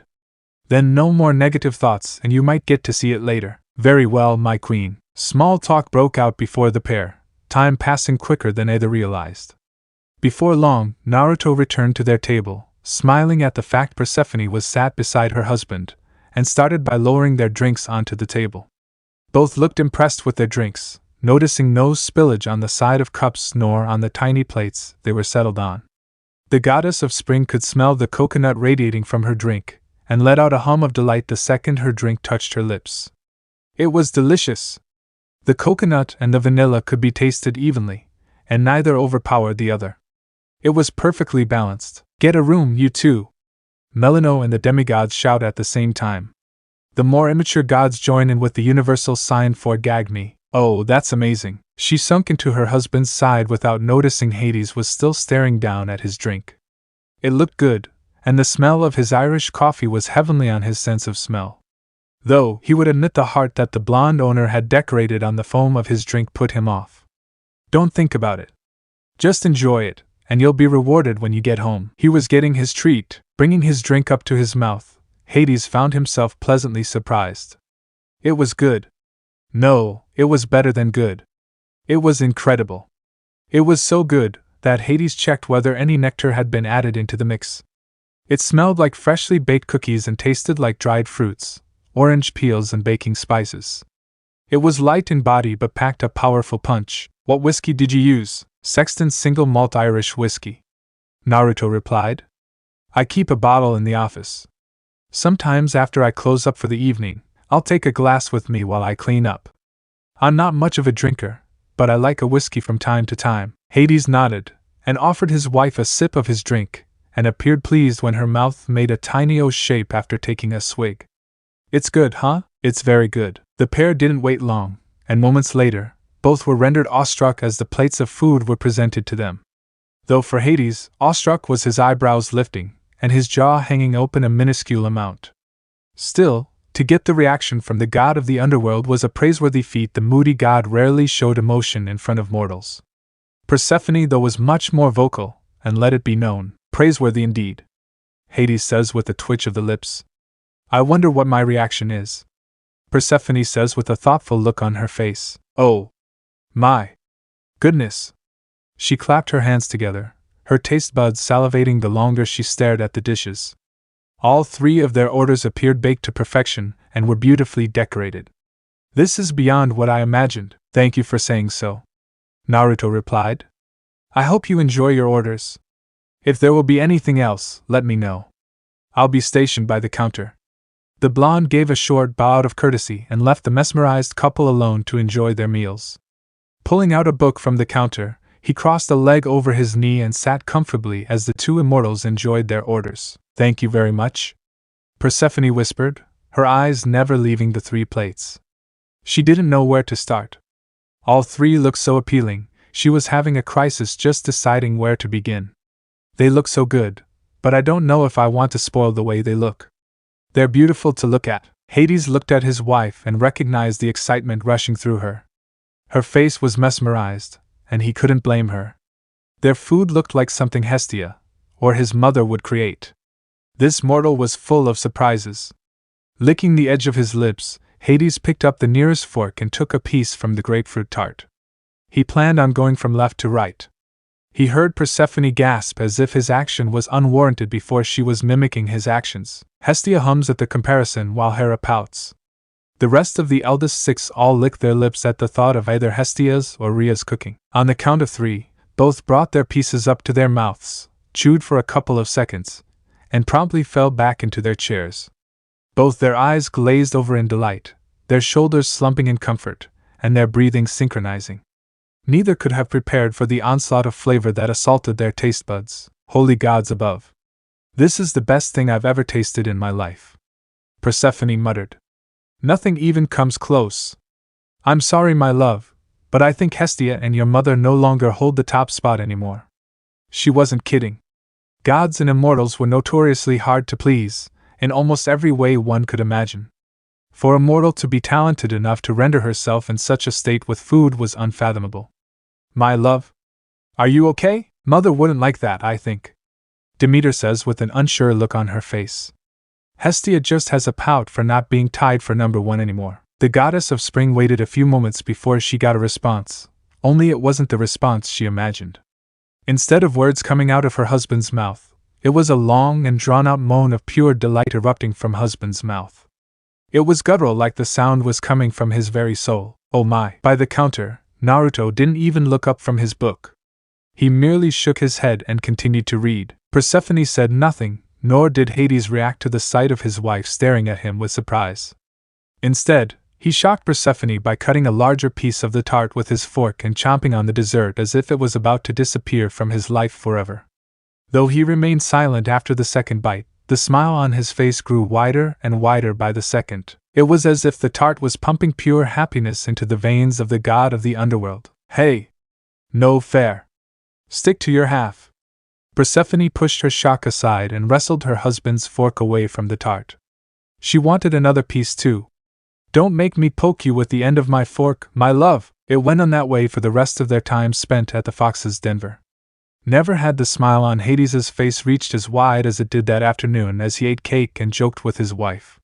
Food was truly the way to a person's heart, and Persephone for one loved every second of it.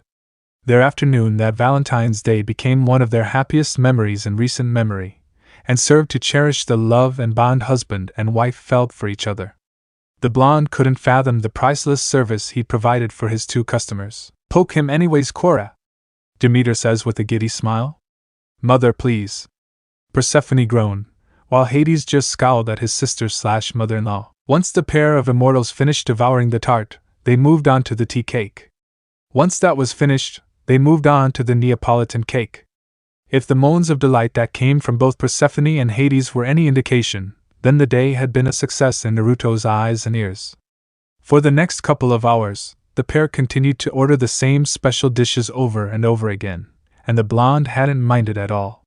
Watching them out of the corner of his eye, the old shinobi felt old memories begin to stir in the back of his mind as a familiar beauty appeared in his mind. Wow! And I thought Artemis/I had a sweet tooth. Leto, Apollo, and Artemis say at the same time. Hades and Persephone just looked sheepish. Hinata, boy, he hadn't thought about his wife in a very long time. Not because he didn't want to see her beautiful face in his mind, but because when he did picture her, it only served to remind him of everything and everyone he'd lost. The ones that were forever out of his reach. Gone to a place he could never go.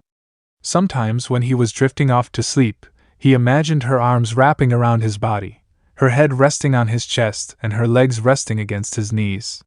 Sleeping with Hinata beside him never failed to help lull him to sleep.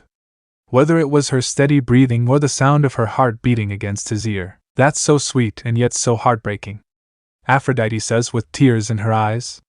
'Tis like Romeo and Juliet, Apollo says with a Shakespearean accent. She never failed to see the good in him.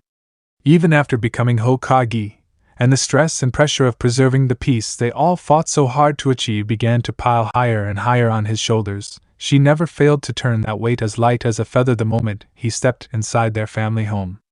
Seeing her smiling face, her eyes full of love and arms awaiting his embrace, it was a feeling that he cherished to this day. Ah, so sweet!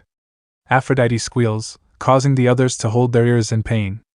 That's how a married couple should behave. Other times, he pictured Bolt and Himawari scooching into bed with them. Their son would tuck himself between his parents, his head resting on Hinata's ample chest, while Himawari would lounge against her father. Sometimes her legs would be strewn across his face, or her body horizontal over his stomach. His daughter could sleep in the strangest of positions. These days, he awoke to a cold and empty bed, serving to remind him of his place in the world. You and Apollo were no better, Leto says to Artemis, who pouts. Sally agrees in regards to Percy. They had been gone a long time. Sometimes for the briefest of moments she could feel them standing next to him. However, as soon as he became aware of the feeling, it vanished as quickly as it came. He took it as their way of saying hello. Truth be told, he felt a little depressed when they entered his mind. Shaking his thoughts and feelings away while he was on the job, he noticed Mr. Underhill trying to catch his attention, and quickly moved over to fulfill his request. This was his life now, and deep down, he knew he couldn't dwell on the past. No good came from being stuck in the past. It was just hard letting it go. What can I get for you? While Hades spoke to the blonde and ordered another set of the specials, the goddess of spring remained silent, an eerie feeling in the back of her mind. The hairs on the back of her neck were standing on end and goosebumps ran up and down her arms. She hid her surprise while her husband and the mortal conversed, and turned her head so she was facing the window. Why did she have this feeling someone was watching her? When her golden eyes noticed a figure standing in front of the window, the reason for the feeling became apparent. Ah! That's why. Standing behind the glass and going unnoticed by the mortals dotting the street was none other than the goddess of love, stood with her arms firmly set by her sides, her eyes a torrent of angry colors as she tried to glare a hole through the back of Persephone. She sported a new look, like she often would when the two goddesses met in the spring and summertime, with blonde hair and a bob-style haircut. Looking the woman up and down, she saw Aphrodite was wearing a very expensive-looking purple dress. It left an ample amount of cleavage and would have left men and women a salivating mess. It wasn't hard for Persephone to understand what the goddess had planned, and realize the goddess's plan was to entice the delightful blonde owner into joining her in the bedroom. Ha! I win this round, Persephone says with cheek. Aphrodite just growls with red eyes. Ha! Not today! A smirk wove its way onto Persephone's face and took a sip of her wonderful drink, mouthing silently how amazing it was to the glaring goddess. The act was enough to make the goddess of love tremble, the glaring intensifying. Aphrodite would likely try and get her back for this in some creative form, but right now, she didn't have the heart to care. Instead, Persephone decided to do the childish thing, and give Aphrodite one last parting gift before returning to her husband's company. She brought up her hand and offered Aphrodite the bird, all the while her smirk widened. My dear? What are you doing? Her husband's voice brought her attention back to the table and found Hades and Naruto staring at her. The latter had his notepad and pen in his hand. Nothing, darling. Nothing at all, she replied, adopting an innocent smile as she clasped her hands together. Another round of everything then? Ha! That's a good one, Aunt Persephone, Artemis said with a giggle fit. Hades just raises an eyebrow at his wife's childish behavior. The moment the bell rang, Naruto's face lit up as a familiar customer appeared before him. Well, if it isn't my favorite customer, the goddess of the moon blinked in surprise at the blonde's voice. After a long and tiring couple of days training the newest members of her hunt, and running them through their first ever monster hunt with little sleep, Artemis decided she needed to slip away for an hour. As always, she left her faithful lieutenant Zoe to keep the girls in line until she returned and have the chores completed. The three new girls, Lucy, Tracy, and Eloise, showed promise, though it would be many years before they came close to acquiring the skill set her older hunters possessed.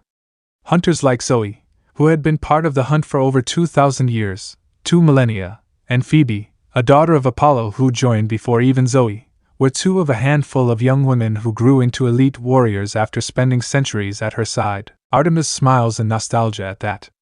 Apollo has a sad smile at the mention of his daughter from the olden days. My little moonflower is satisfying her sweet tooth, it seems, Leto says with a teasing smile. Mother, Artemis says with a flushed face. Like her aunt Hestia, Artemis often spent the time in a younger form.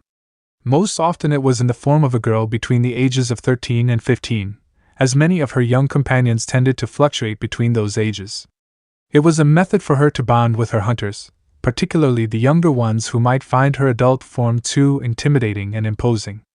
To make them feel more comfortable, she took on a form that helped them feel at ease. Most of her hunters had come to her to escape from the grasp of evil men and their dark thoughts and desires, which was why her group of maidens were women and women only. Though only a handful of men had ever earned a place in her hunt, it was exceptionally unlikely in this day and age. Most males are driven by lust nowadays. Artemis says with a glaring frown. I'm not, Percy says with a pout. Poseidon just sighs sadly at his other son, Orion, for betraying Artemis's trust back in the day. That reminds me, why do you take a child-formed sister? Demeter asks Hestia, getting a flushed face in response. With some time to herself and Zoe running the hunt in her place, Artemis teleported to New York. Changing back into her adult form, and adopting modern clothing rather than her hunting gear, she headed straight for her favorite spot in the city. She sent a message to Athena and asked if her sister wished to join her, but the goddess of wisdom was currently engaged in a meeting with Hephaestus. For once, she was going it alone. I would have gladly joined you, my little moonflower, Leto says with a smile. Mother, Artemis says with a flushed gold face. I wonder what that meeting is about, Athena says thoughtfully. Hephaestus looks intrigued as well. Good afternoon, Naruto, good afternoon. He handed her a menu and led her to a table near the counter. It's been a little while since you last visited. I was beginning to wonder if I was ever going to see you again. One of his hands dug into his pockets. Your sister not with you today? I've been busy of sorts these last few weeks. Out of state, she explained. This is my first time back in the city in over a month. Her most recent hunts had taken her across the North American continent, hunting creatures and monsters big and small with the aid of her hunters. One of the aspects of hunting monsters she always found exhilarating was never knowing how long each hunt was going to take. Some hunts could take no longer than a couple hours.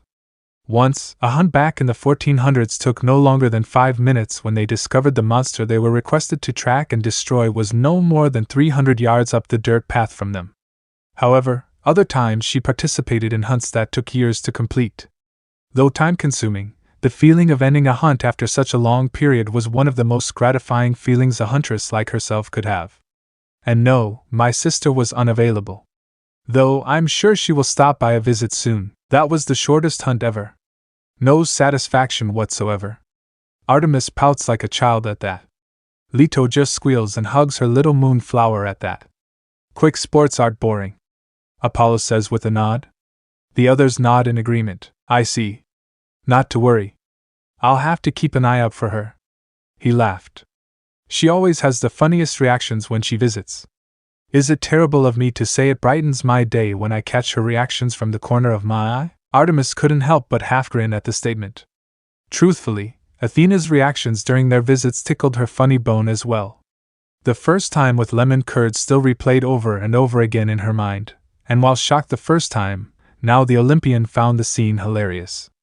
Athena had sworn her to secrecy over that incident, but it didn't mean she couldn't use it to tease the elder goddess. Yes, it is, Athena says with a frown, pout, while sending a scathing glare to her sister Olympian, who just grins back at her. Annabeth just looks embarrassed at her mother's reactions. No, it's not, though I wouldn't mention it to her, she advised, half serious and half in humor. My sister isn't the type who handles being embarrassed very well. I would be careful, and not make your amusement too obvious. Understood. I'll try and be discreet. He could do that. He was a ninja after all. Discreet was his middle name, see that you do. Looking around the room, she noticed she was the only customer and forced a frown to etch over her beautiful features. Where was everyone else? She thought business was booming. The last time she was here, she and Athena had been lucky to get a table. If they arrived even a minute later, they would have been forced to leave disappointed. Where's all your customers? I thought the business was doing well. Must be a slow day, Sally says with a thoughtful look on her face, having experienced such days while working at Sweet on America. Hermes just nods in agreement. The idea that her favorite place wasn't getting the attention it deserved was ludicrous. A chuckle escaped Naruto. They were all here earlier. Her blank look coerced him to elaborate. It's Sunday and I close at 2 on Sundays. Remember? The goddess of the moon had let that piece of information slip her mind. I was moments away from closing up for the day before you came in. Artemis's eyes widened a fraction. How could I forget? She looked at the clock behind the counter and read 14:05, 2:05 p.m. for those unknowledgeable about military Zulu time. In her excitement, the Olympian forgot there was a 3-hour time difference between California and New York. How foolish of me! She fought the urge to facepalm.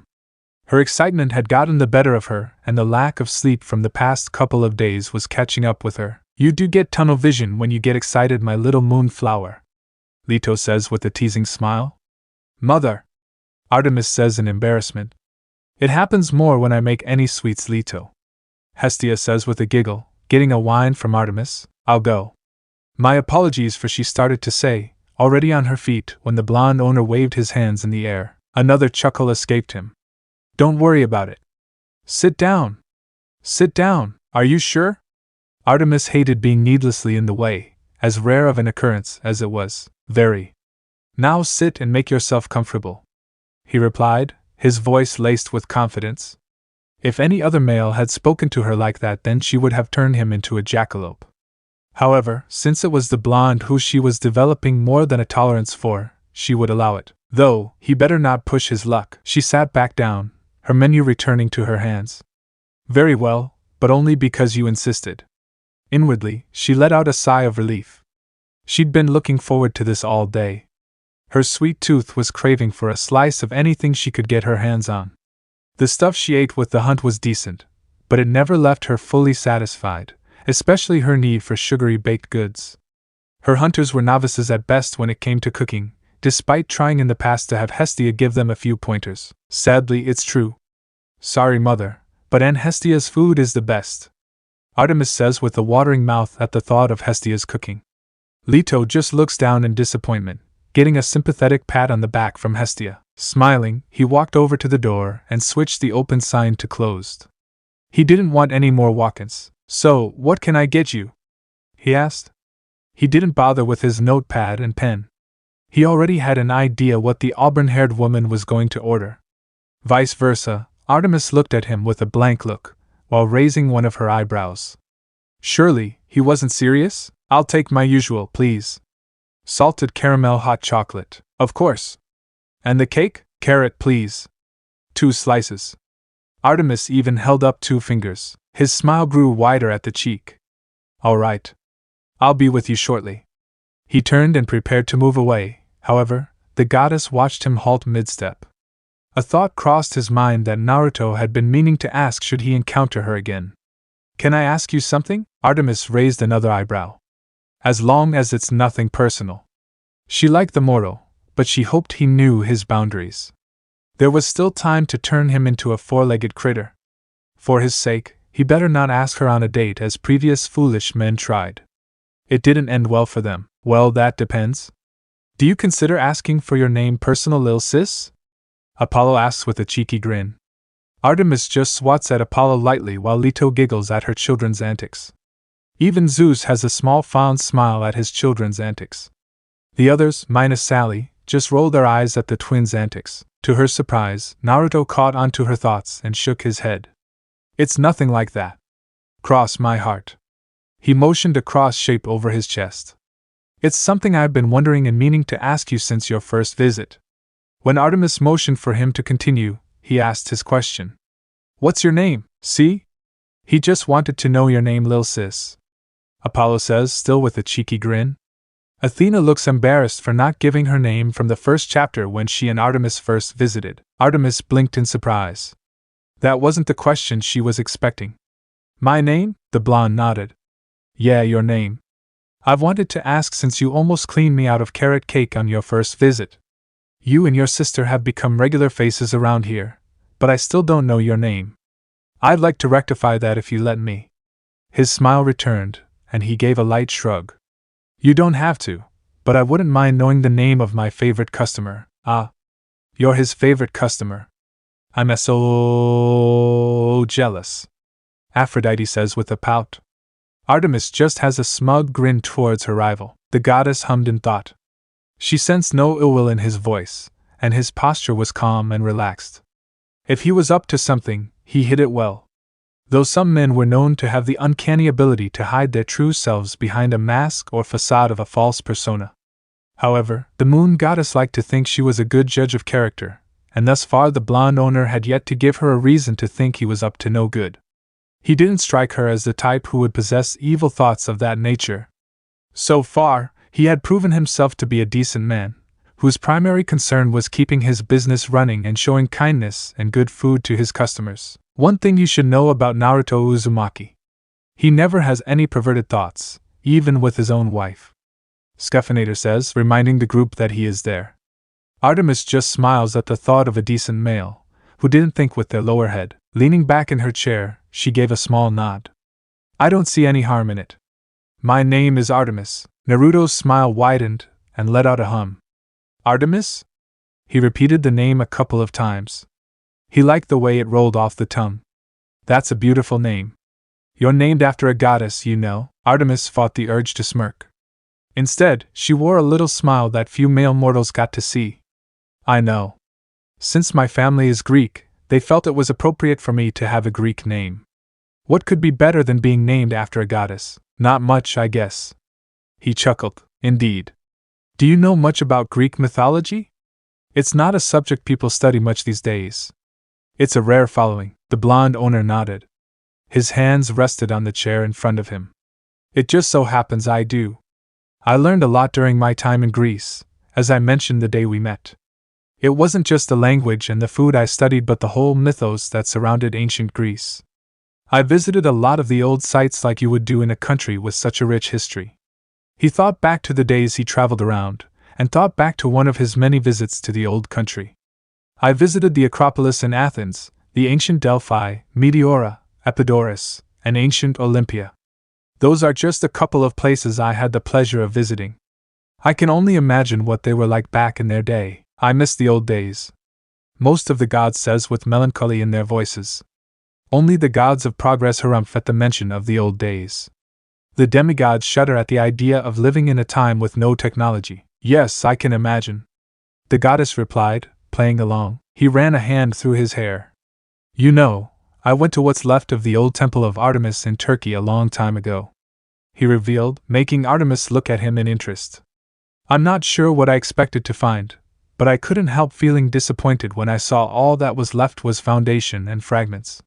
Looking up at the ceiling, he closed his eyes for a brief moment, remembering his time in Ephesus.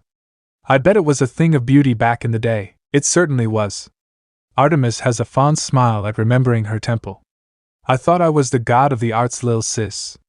Apollo says with a pout. Oh, it was, and Artemis knew full well how majestic her old temple was. Back in ancient times, her temple was frequently visited by women and men of all ages, praying to her for several things that fell under her jurisdiction. The men would pray to her for successful and plentiful hunts, while expecting mothers would pray for strength for the coming days that lay ahead of them. Her temple was one of the most iconic temples ever built on the earth, rivaled only by the Temple of Athena at the summit of the Acropolis and the Temple of Zeus at Olympia. However, twice her temple had to be rebuilt. The first time, a devastating flood reduced it to rubble, courtesy of Poseidon after one of his infamous temper tantrums. The god of the sea had been forced to pay a great tribute to her as compensation. The second time, a few centuries later, her temple was burned to the ground by that foolish mortal, Herostratus, who sought notoriety and fame. She couldn't lie and say she didn't take a small amount of pleasure in watching the foolish man from getting his just desserts during his execution. I'm still pissed at that knowledge, Uncle Poseidon.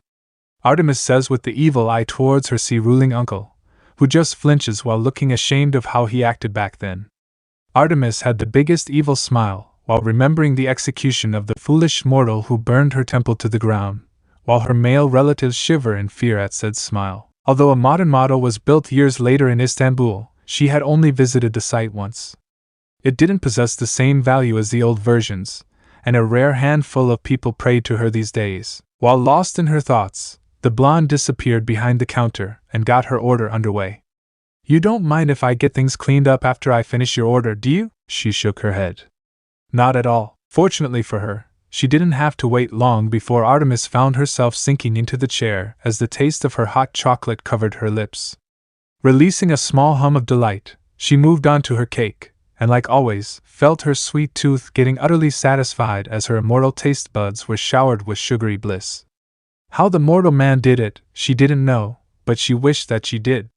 Artemis was a decent cook, given some lessons by her mother and Hestia, but had never made anything remotely as sweet and perfect as the meal in front of her. Artemis just has a pout while Leto and Hestia have a smug and kind smile respectively. Hestia's cooking is tied with Mother Rhea's cooking. All of Hestia's siblings say at once, getting a flushed face from the eldest Olympian at the praise. Now there's an idea for the break chapter, Scheffinator says with an evil grin forming on ratting out the two oath breakers of the big three to their mother. Zeus and Poseidon shiver in fear and wonder why. Was there a method to the man's madness? Was there someone helping him? She'd never seen another soul working the little café in the time she spent in its warm embrace. She remembered that he mentioned making from scratch many of the delightful goods himself, but when did he find the time to make them all? His menu was vast and unpredictable. It would take him all through the night to make it all. Not to mention, there was the issue of keeping it all fresh. Ah, the wonder of shadow clones. Scheffinator says with a smile, having used the shadow clone jutsu personally many times. The others just pout at how unfair that is. Especially Athena and Annabeth. It was a mystery, and part of the moon goddess wanted to solve it. Don't rock the boat, she thought to herself. She had a good thing going here. The fox's den was an escape. Somewhere she could get away for an hour or two. She and Athena had been the first to visit, and since then, more and more gods and immortals from their world were beginning to take notice. On the one hand, she wished the little cafe had been her secret with Athena which only they could enjoy. On the other hand, at least it was getting the business and fame it deserved. If it closed down, Artemis was sure she would weep for days. You so totally would my little moonflower, Leto teases with a smile getting a whine from her daughter. Athena has a pout at the thought of the fox's den closing down as well. No more hot chocolate, no more cake. What a dark world that would be. From her seat, Artemis couldn't help but watch him as she sipped her drink. Without Athena to talk with, she had little else to do but watch the man at work. He has good balance, she mused, watching as he stacked one of his trays high with cups and plates, and balanced it on the tips of his fingers. For 10 minutes, Artemis sat and watched him moving around the room as if his body was on autopilot. As soon as one task was done, he was on to the next before she could blink. It takes real skill to get that kind of balance, Sally says knowingly. Everyone looks at Sally questioningly, causing her to blush. I worked as a waitress when I was in high school, Sally explains with a blush. His rate of work is impressive, she mused, before inwardly frowning and rolling her eyes. Stop praising the man. Gods, what is wrong with me? A hand waved in front of her face, and Artemis found the blonde trying to catch her attention. A broom was in his hand, with a small pile of trash piled together next to him. Yes? Had he asked her something? She was so lost in her thoughts that she hadn't noticed. Did you need something? Nothing important, but I did want to ask you another question. Though, only if you don't mind your attention temporarily leaving your cake. Another question? How bold of him. I'll allow it. However, I expect another round of both. She pointed to her empty plate and cup as she chewed on the final piece of her meal, all in good time. He laughed and took her words in good humor. I asked, what do you do? What do I do? She repeated, a frown appearing at the words. What do you mean? I mean that you said you were out of the state, right? She nodded. Well, was that because of work? If it was, then I was asking what do you do for a job? What's your profession? Oh, that's what he was asking.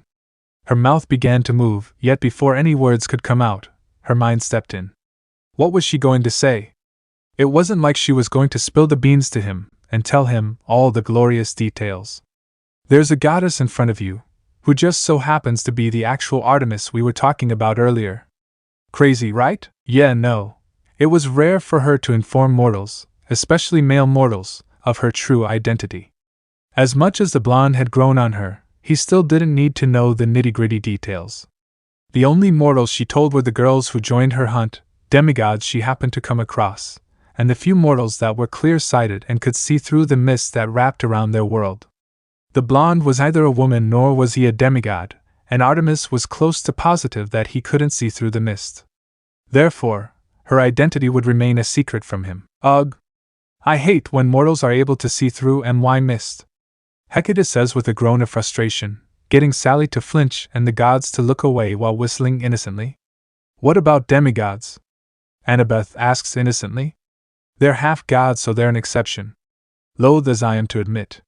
Hecate says with frown, although maybe telling him he's serving a goddess would earn me a discount. She mused, though shook those thoughts away. She would tuck that question away for another time, unless she paused for a moment, before settling on a story. Guidance counselor, really? Roll with it. She thought, before continuing. That's right. I specialize in helping young women, typically teenagers and sometimes younger, that come from broken homes or have faced abuse in their past. That part wasn't made up. I have a group of girls that I take away on retreats, working with them out in the wilderness and teaching them how to survive in nature. We go camping, hiking, and I've even shown them how to hunt and gather their food. Good way to hide your hunters to mortals that don't join. Leto says with a smile. Artemis just beams in pride at her mother. Also, a good way to lie. Mix in some truth. Hermes says with a mischievous smile. She heard him whistle, and stare at her with an impressed look. Wow! That's amazing. He grabbed a couple of napkins from the counter, and handed them to the waiting hands of the goddess. How many do you work with? About 3 dozen. On your own? All on my own. My sister chips in from time to time, but most of the time it's just me. Her sister often pointed her in the direction of young women that required her aid. Some of Athena's past daughters were once members of the hunt, though none currently existed within the group. Does that surprise you? She watched and gauged his reaction, and felt a stroke of relief when he shook his head. It doesn't. To be honest, I'm not surprised at all. She stared at him curiously. Oh? And why is that? His expression turned thoughtful. I'm not sure why, and I can't explain it well, but when I saw you the first time you visited, I had this feeling in the pit of my stomach that you were someone who liked taking care of people. Oh? That surprised her to hear. She leaned forward, inwardly urging him to continue. She wanted to hear more. There's something about you that makes me believe you're someone who has seen bad things happen to people. Maybe you've had bad experiences in the past, or maybe you haven't. That's not my place to ask. He gave her a look, indicating he wasn't going to push that subject with her. Either way, you have this energy about you. It's comforting and warm, and I felt it the first day you walked through that door. He nodded over to the door and smiled.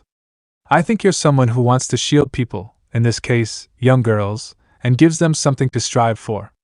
You don't want them to lose themselves down a dark path because of the abuse they've suffered, so you take them into a safe environment, and you teach them how to survive. You teach them how to be strong. Everyone, except Scheffinator, is shocked at the blonde's explanation. My little moonflower, if you do decide to pursue this blonde in a relationship, then I approve. Leto says, still shocked. Artemis is too shocked to respond. Damn. That's just like that blonde knucklehead. Scheffinator says with an impressed whistle. He leaned on the broom, and his smile widened. I've met a lot of people, and I've met some who have done awful things to others. Going across the world opens up a box that can't ever be closed. Sadly, I've come to realize some people can only be described as awful, misguided, and cruel. They inflict pain onto other people for reasons that make no sense. Women, in particular, tend to get the short end of the stick every time and end up suffering at the hands of both men and their fellow women. Whether it be physical abuse, mental abuse, or any kind of abuse for that matter, no one should have to go through those kinds of horrors. To quote Michael Caine from The Dark Knight, some people just want to watch the world burn. Scheffinator says, getting nods from everyone. Sally and Percy just looked defeated while thinking about the abuse they suffered at the hands of Gade. There was a brightness to his blue eyes when he looked at her. Knowing that young women have someone like you in their corner, someone who fights for them and shows them kindness and a helping hand, it proves my assumption about you was correct. He went back to his cleaning, though not before saying, by the way, your meal's on the house today. Think of it as my way of saying thank you. He's going to regret that. Artemis says with an evil grin. Said grin causes the males to all shiver in fear. Returning to his work, the face Artemis sent his way went unnoticed. The goddess of the moon could do little but stare silently at the blonde, her crumb-covered mouth partially open as she gawked at him. This mortal, this man continued to baffle her. She was 4,593 years old, and she could say with all certainty she had never been praised by a male mortal in such a way before. One that wasn't a demigod, or had any connection to their Olympian family. Even Zeus, who doted on her and Athena like they were still small goddesses he could pick up and lift onto his shoulders, had never praised her for her work in such a form. It was always something regarding her skill as a warrior, and never as a nurturer. People forgot, and she included her family in that category, that she was more than just the goddess of the hunt and the moon. She was also the patron of young women and children and held divine authority over childbirth alongside her sister, Ilithyia, thanks in part for delivering her twin Apollo from their mother. Undeniable proof that I'm the older sibling, my little brother. Artemis says with a smug grin towards Apollo, who just harumphs while Leto just giggles in amusement. You do dote on all of your immortal daughters, baby bro, Poseidon teases to Zeus. And you don't? Zeus asks in reply. Touché. Poseidon says. Idiots. Hades just says, getting glares from his brothers in return. She could be nurturing and loving. She didn't have children of her own out of choice early in her life, but she showed compassion and kindness to children of both genders regardless of the sins of the parents. Her hunters could attest to that. This man, he was confusing her. The first time they met, and he surprised her behind the counter, she thought he was like all the rest. She thought he would be beepy, arrogant, or overconfident with his talents as a chef. The rest of the world would be if they possessed a tenth of his culinary talent. However, Artemis was pleased that she had listened to Athena and given him a chance to prove himself to be unlike the others. He was confident, but not overly so. He took compliments with grace and no shortage of embarrassment, and his sunny disposition and kindness had wormed its way into the good graces of many of her family members. I show compassion to boys under the age of 13. Once they reach 13, I lump them with other males. 13 is when hormones begin to kick in and boys start to think with their lower heads instead. Artemis says, giving the stink eye to anyone who would doubt her. Most males become perverts once they reach puberty. Naruto is one of the few exceptions to that. Scheffinator says with a sagely nod, he was a good one. Artemis had come to that realization. You don't have to do that, she replied. She watched him blink. I know I don't have to. He looked up from the floor and smiled in her direction. But I want to. She was prepared to argue her point but stopped when he sent her a light, scolding expression. Take the offer. I'm only offering it today. Use this chance wisely. There was a hint of a challenge in his tone. The goddess huffed and crossed her arms. Beneath the table, her foot tapped against the floor in mild annoyance. Fine then. If he was serious about her not paying, then she was going to take advantage of his kind offer. She hoped he was ready because her sweet tooth was already returning in force. His kindness would be his downfall because she planned on upping her appetite to the next level. He. Artemis giggled maniacally, scaring many of her family. Scheffinator just shakes his head with a smile, while being reminded of a certain dog who solves mysteries. Outside, across the street from the fox's den, as the blonde shinobi and the goddess of the hunt conversed with each other, little did they know, another Olympian was also in the neighborhood. This Olympian had been made a fool of by the blonde, and thanks to him, became the butt of the joke by his family, and came looking for revenge. He didn't know who it was, but someone had leaked to his Olympian family of what had occurred that fateful day, and he hadn't heard the end of it. Everyone, including his father, would snicker every time he walked into the room, and his brothers had become intolerable.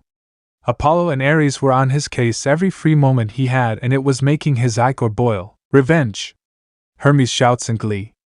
Vendetta! A female voice shouts from somewhere, making Scheffinator snicker while everyone looks for the voice. Even Poseidon caught wind of it beneath the sea, and Iris messaged him for the sole purpose of pointing and laughing at him.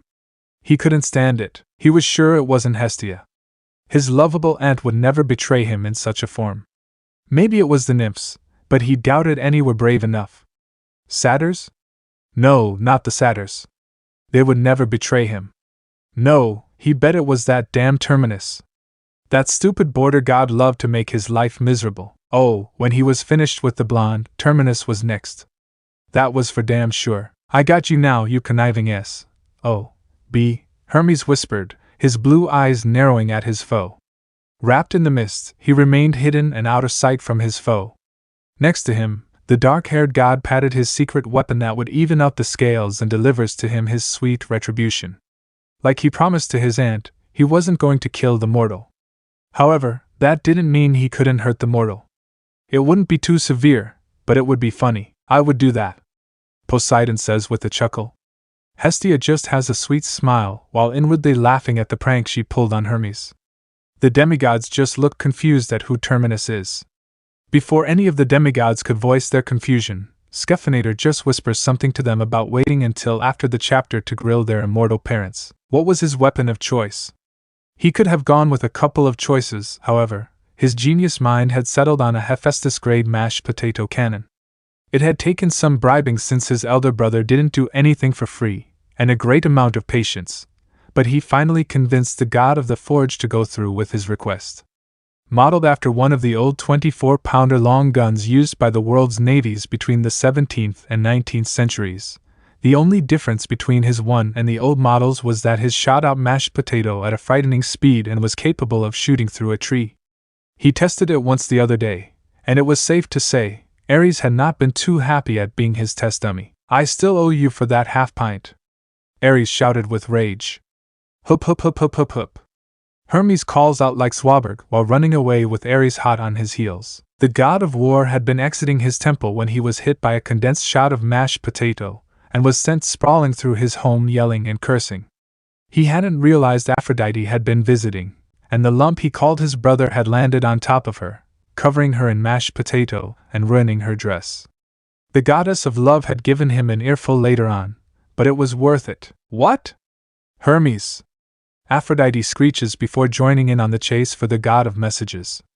The others just laugh at the comedic scene. All he had to do now was catch Naruto at the right moment, and lay him out with his glorious cannon. There was only one issue with his plan, and it was one he hadn't been counting on. Hermes had hoped the blonde would be alone to avoid additional casualties. He didn't think Artemis of all people would be there at this exact moment. However, as unwise as it was with the goddess of the moon present, Hermes would carry on undeterred. His schedule over the next month was hectic, and that was putting it mildly. It was now or never, even if it meant upsetting his dangerous and temperamental older sister. You better not, Hermes! Artemis shouts with rage in her voice. You can be temperamental at times, my little moonflower, Leto says with a teasing smile, getting a cry from her daughter. Come on, Hermes, you beautiful man. You got this, he repeated to himself, psyching himself up. Naruto whistled. Boy, you sure showed me. Staring at the plates and cups that were piled high around her table, the blonde couldn't do anything but admire the auburn-haired woman's determination and seemingly bottomless pit she called a stomach. It reminded him of himself. You know, I wonder if that's some kind of new record.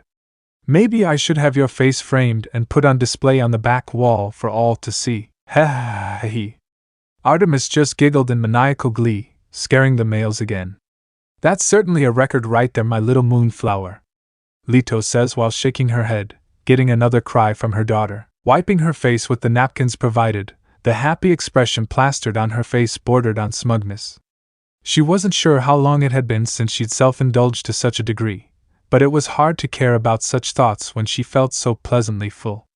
Her appetite was something of infamy on Olympus, and despite being notably smaller than her divine brothers, and some of her sisters, Artemis could outlast all of them when it came to food.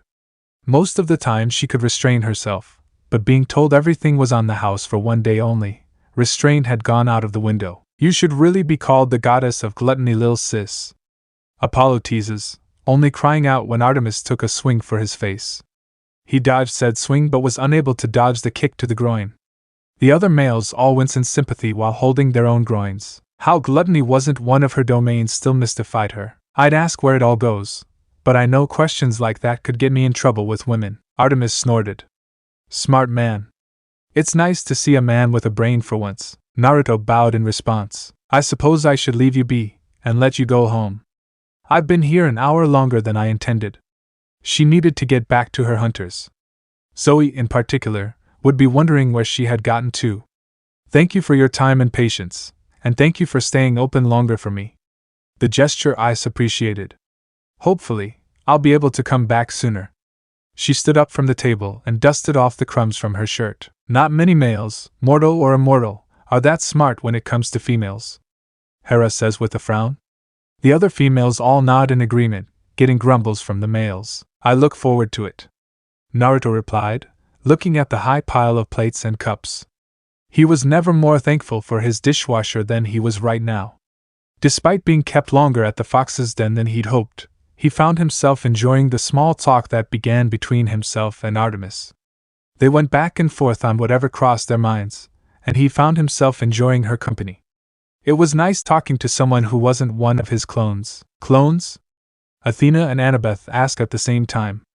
This got snickers from the others, getting the duo of wisdom to blush. Artemis had the same thoughts, though wouldn't admit it out loud. The mortal man was alright in her books. An idea popped into his head, and he motioned for Artemis to wait for a moment.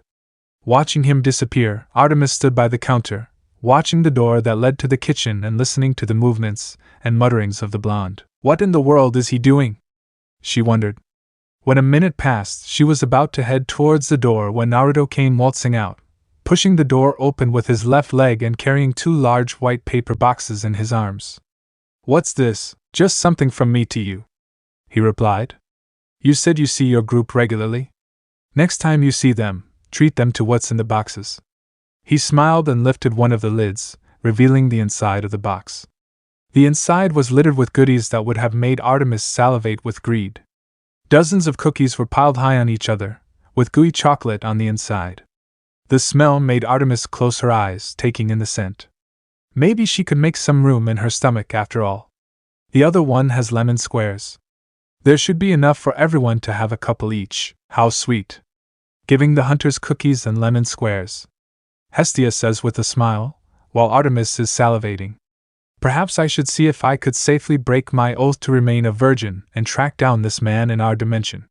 Artemis thought to herself, this is very kind of you. You don't have to do this. She watched him turn to look at her, blue meeting silver. She knew his eyes were blue, but she never noticed how blue they were. They were more vibrant than Apollo's, and even her father's. Like I said earlier, I know I don't have to, but I want to. His smile widened and shrugged. Maybe if you and your group are ever in the neighborhood, you could come and visit. I'll treat them all to hot chocolates and cakes. Closing the lid shut, Artemis placed one box on top of the other and lifted them into her arms. That wasn't a bad idea. She had a feeling her hunters would come to like this place as well if given the chance to visit. Sure.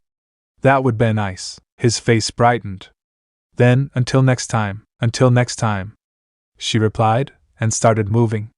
Could you get the door for me? My hands are a little full at the moment. Sure. He wandered over and pulled the door open, bowing low in an overdramatic fashion.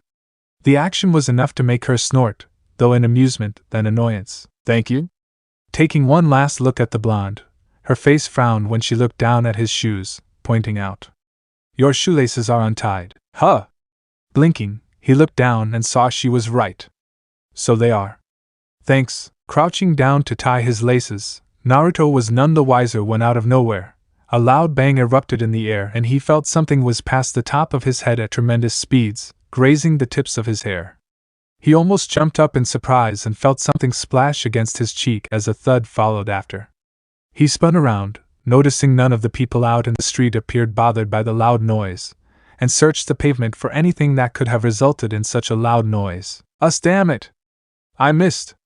Hermes says before running as Artemis started to chase him while shooting arrows.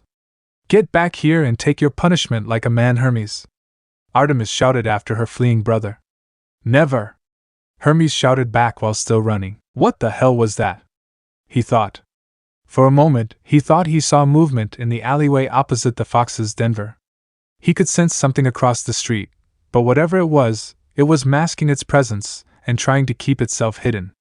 It felt familiar, but he couldn't put his finger on it. Touching his cheek, he wiped off the residue from whatever splashed against him. He stared at it for a couple of seconds before realization hit him. Is this mashed potato? Why in the world was mashed potato flying through the air? Why indeed? Leto says with a giggle. The others just look at the scene of Artemis chasing Hermes around with amusement in their eyes. Hey, do you know, he started to say, but his words died in his mouth when he got a look at Artemis. Oh boy, to say Artemis had been unlucky would be an understatement. The goddess of the moon and the hunt, who moments ago was happier and more content than she had been in months, was now on the other side of the room with her back resting against the wall of the fox's den, cracks covering the wall like a spider's web. The impact of the mashed potato from across the street had caught her unguarded, and tossed her through the air and into a sitting position, her legs out in front of her and arms wrapped around the cake boxes in a vice-like grip. Her body was covered with mashed potato from head to toe, with large clumps of it wrangled in her hair and up her nose, and saved. Aphrodite says with a giggle as she took a picture of the scene to save for teasing material later. Even Leto took a picture for her scrapbook. Naruto couldn't say a word and watched as the realization of what happened slowly dawned on Artemis. Her face, once wearing an amused smile, quickly morphed into one of pure fury that Naruto wouldn't wish on his worst enemy. He let out a gulp and got to his feet.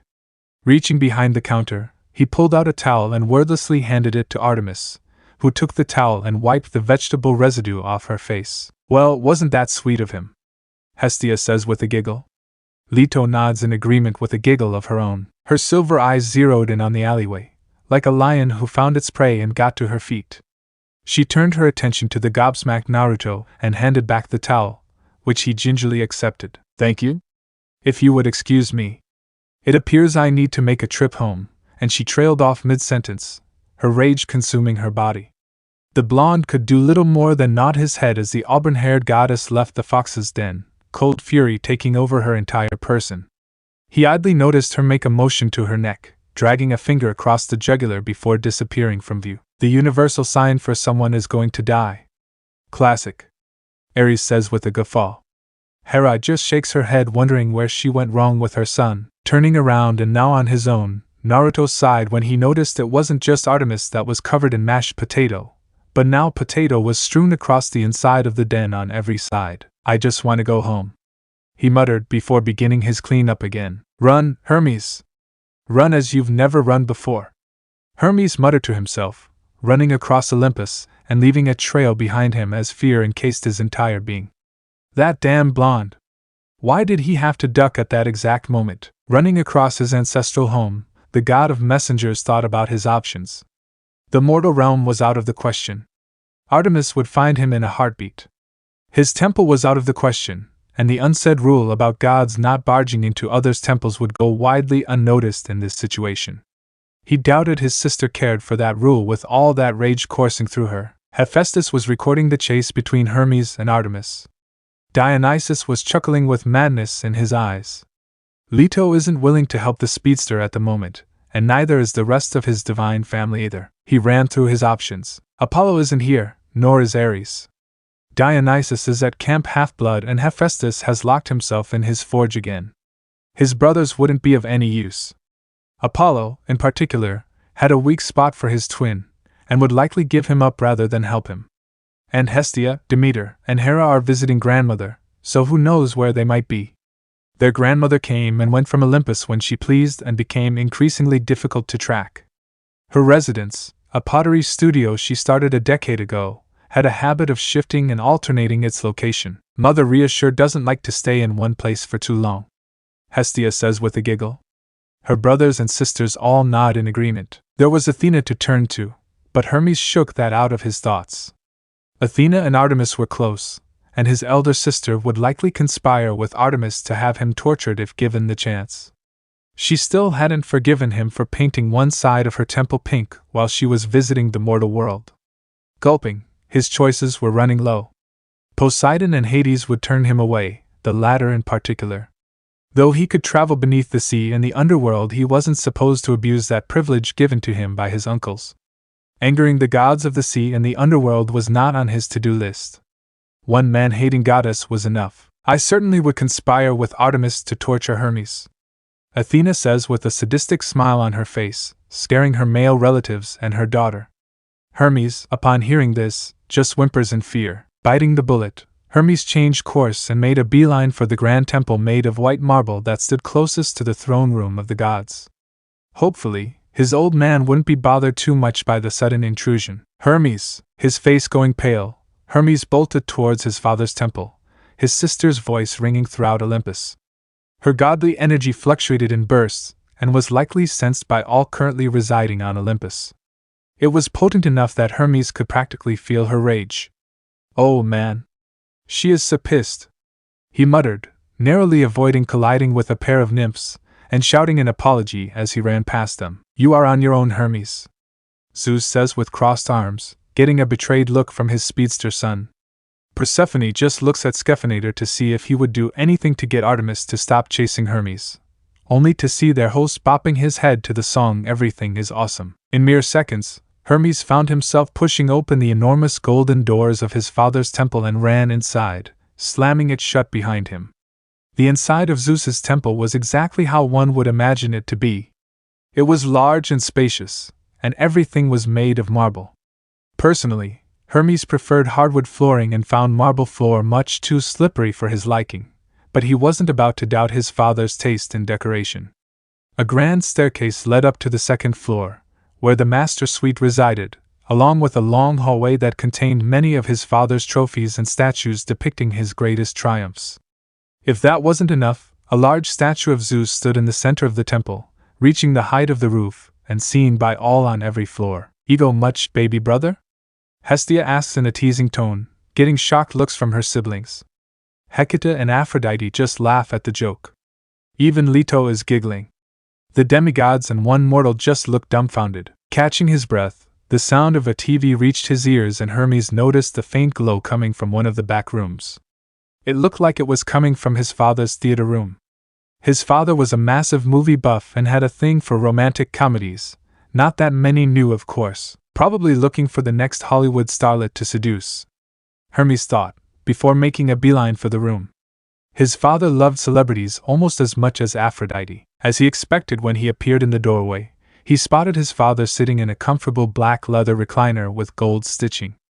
Zeus's theater room was giant, even by normal standards, and designed in the same manner as a mortal theater, with Zeus's favorite movie posters decorating the walls. Godfather, in particular, was his father's favorite movie of all time, and Hermes had caught the king of Olympus reciting quotes from the movie as if they were Shakespeare. Shelves were filled to the brim with DVDs, VHS tapes, and old movie reels. Off to the side was a confectionery stand that was always stacked full of Zeus's favorite movie-going treats. He even had a slushy machine with over a dozen different flavors constantly churning away. "We now know your secret love of rom-coms, little brother," Poseidon says with a teasing smile. Hera just gives Zeus the stink eye at the possibility that Zeus was looking to seduce another woman. Aphrodite just smiles at the comparison of her and Zeus loving celebrities so much. Wearing his usual suit with lightning dancing across the fabric, the imposing aura his father tried to induce was given away by the pair of fuzzy white slippers his feet were clad in. They'd been a gift from Hestia a few years ago, and the god of the sky was rarely seen without them when roaming his temple. Hera had tried to get him to wear something different when they were spending time together smooching in one of their temples, though she had yet to succeed. "Are they styled to look like bunny rabbits?" Leto had to tease her one-time lover, getting a flushed face from the king. Hestia just nods with a big smile on her face. "I made sure they looked like Bugs Bunny," Hestia says with a smile. This got snorts of amusement from Hades and Poseidon. Storming into the room, he looked around and quickly searched for the best hiding spot. In this case, he chose to hide behind the enormous golden curtains that covered his father's screen when it wasn't being used.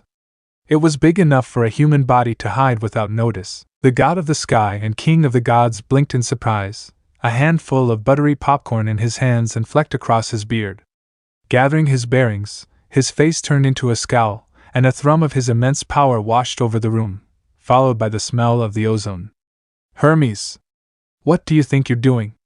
He paused the movie, with the image of Bobby Boucher about to football tackle a teacher frozen on the screen. "Honestly, Zeus, you can be such a messy eater when you want to be," Hestia says with an exasperated groan. Hades and Poseidon just give mocking laughs towards their brother. Zeus loved Adam Sandler, but that was neither here nor there. "Sorry, Dad."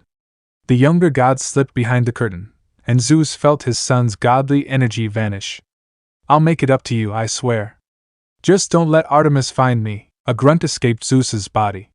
"What did you do, you idiot?" Behind the curtain, Hermes was about to explain the situation to his father, hoping he could understand his plight. Though Zeus was a squishy marshmallow when it came to his immortal daughters, Artemis and Athena in particular, he could only hope his father would back him up on this one. Zeus practically invented the bro code after all. However, before Hermes could utter a word, the sounds of Zeus's temple doors creaked open, forcing Hermes to become as silent and still as a statue. Is that true? Percy had to ask, getting an iffy motion from Scheffinator. The other gods give the same motion as well. Turning to the doorway, Zeus watched as his youngest Olympian daughter walked through the door, and was quick to notice the substance covering her body. Potato? He thought before his mind went to work and put the pieces of the puzzle together.